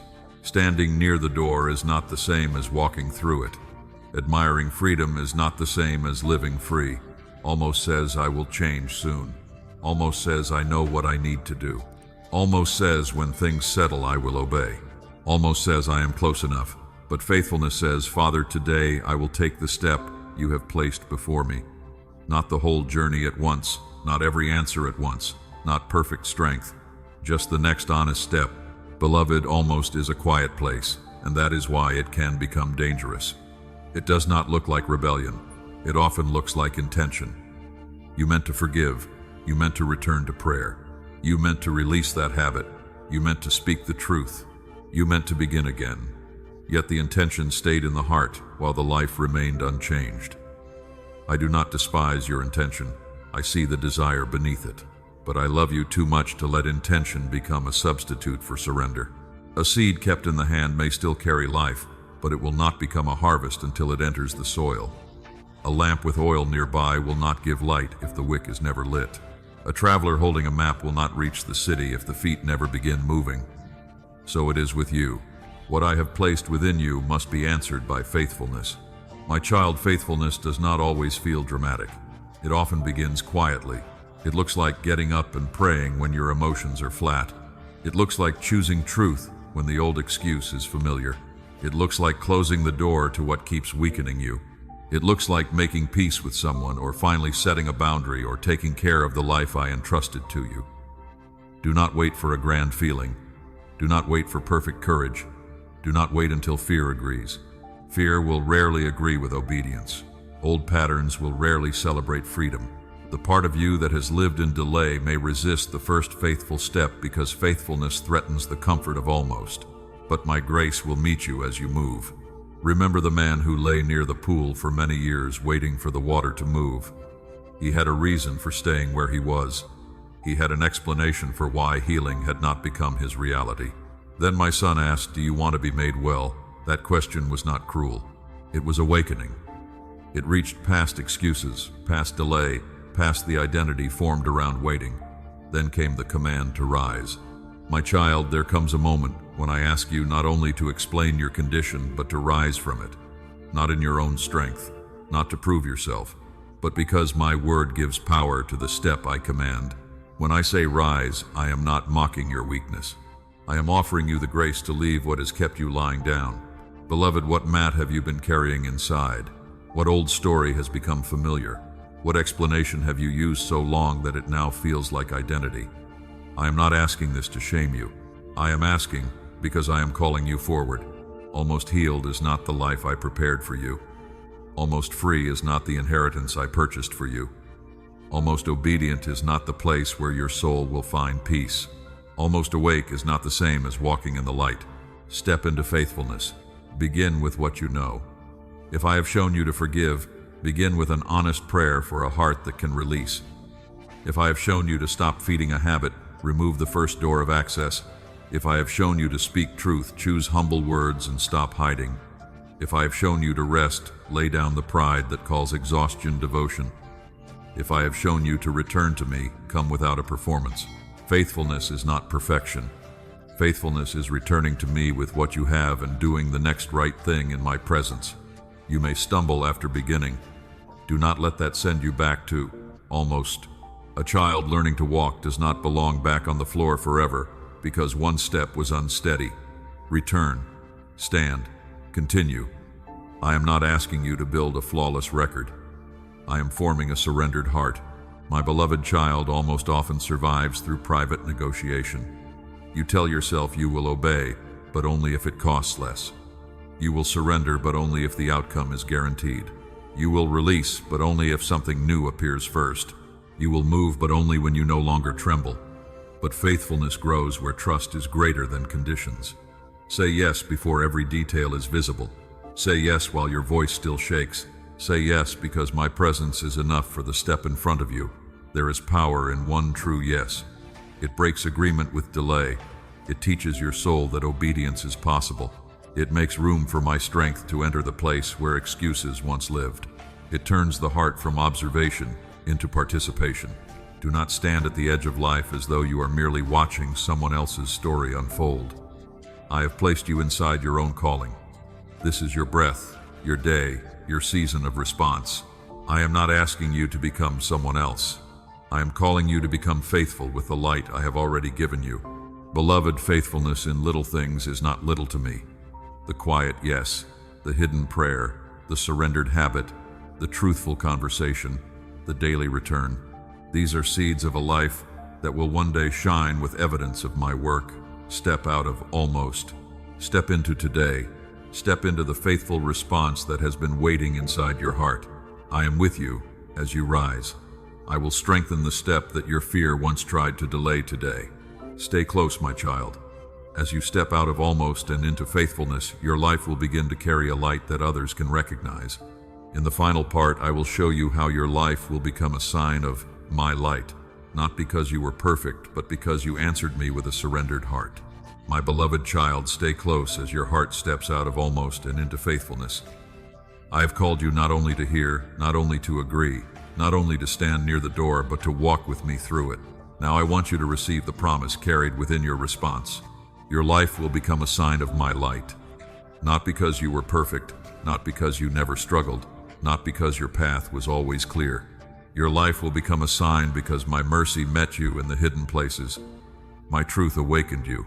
My love called you back, and you answered with a surrendered heart. The light others will see in you will not be the light of human performance. It will be the light of a soul touched, corrected, healed, and guided by my hand. My child, do not underestimate what I can do through a life that has returned to me. The world often looks for great displays, loud strength, and visible success, but I often reveal my light through quiet transformation. A gentler answer where anger once lived. A steadier heart where fear once ruled. A life reordered where disorder once scattered everything.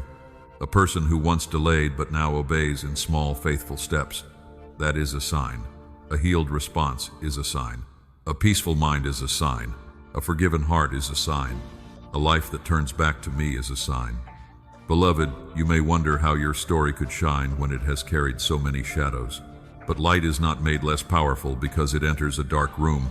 It is recognized because of the darkness it overcomes. Do not despise the places where you once struggled. When those places are surrendered to me, they can become windows through which others see my faithfulness. Your wound is not your glory. Your failure is not your identity. Your past is not your throne. But what I restore can become testimony. What I heal can become compassion. What I redeem can become wisdom. What I carry you through can become a lantern for someone still walking in the fog. My child, this is how I work. I do not waste the nights you gave me. I do not waste the tears that fell in silence. I do not waste the years when you felt slow, uncertain, or hidden. I gather surrendered fragments and breathe purpose through them. I take what looks scattered and begin to weave it into a living witness. Think of a stained glass window. Broken pieces of color, if left on the floor, seem like fragments. But placed in the hand of the craftsman, they become a picture that catches the light. So it is with you. You may see pieces. I see what my light can shine through when those pieces are placed in my hands. Do not hide because your life has had cracks. Bring the cracks to me. My light knows how to pass through surrendered places. Beloved, your life will not become a sign by pretending to be strong. It will become a sign by abiding in me. Remain near. Keep listening. Keep responding. Keep allowing my spirit to correct what drifts, cleanse what hides, strengthen what trembles, and awaken what has slept. The sign is not that you never need me. The sign is that you keep returning to me. People around you may not understand the quiet work happening within you at first. They may notice only small changes. You speak with more patience. You no longer defend what drains you. You pause before reacting. You walk away from what once ruled you. You protect peace without becoming hard. You begin to carry a different atmosphere. Do not explain everything too quickly. Let your life speak over time. Let consistency become the language of healing. Let peace become evidence that I have been near. My child, a lamp does not argue with the darkness. It simply burns. A city on a hill does not shout that it exists. It stands, and those who need direction see its light. In the same way, I am not asking you to force your testimony into every room. I am asking you to live close enough to me that your life carries the fragrance of my presence. This does not mean your road will never be difficult again. A sign of my light may still walk through storms.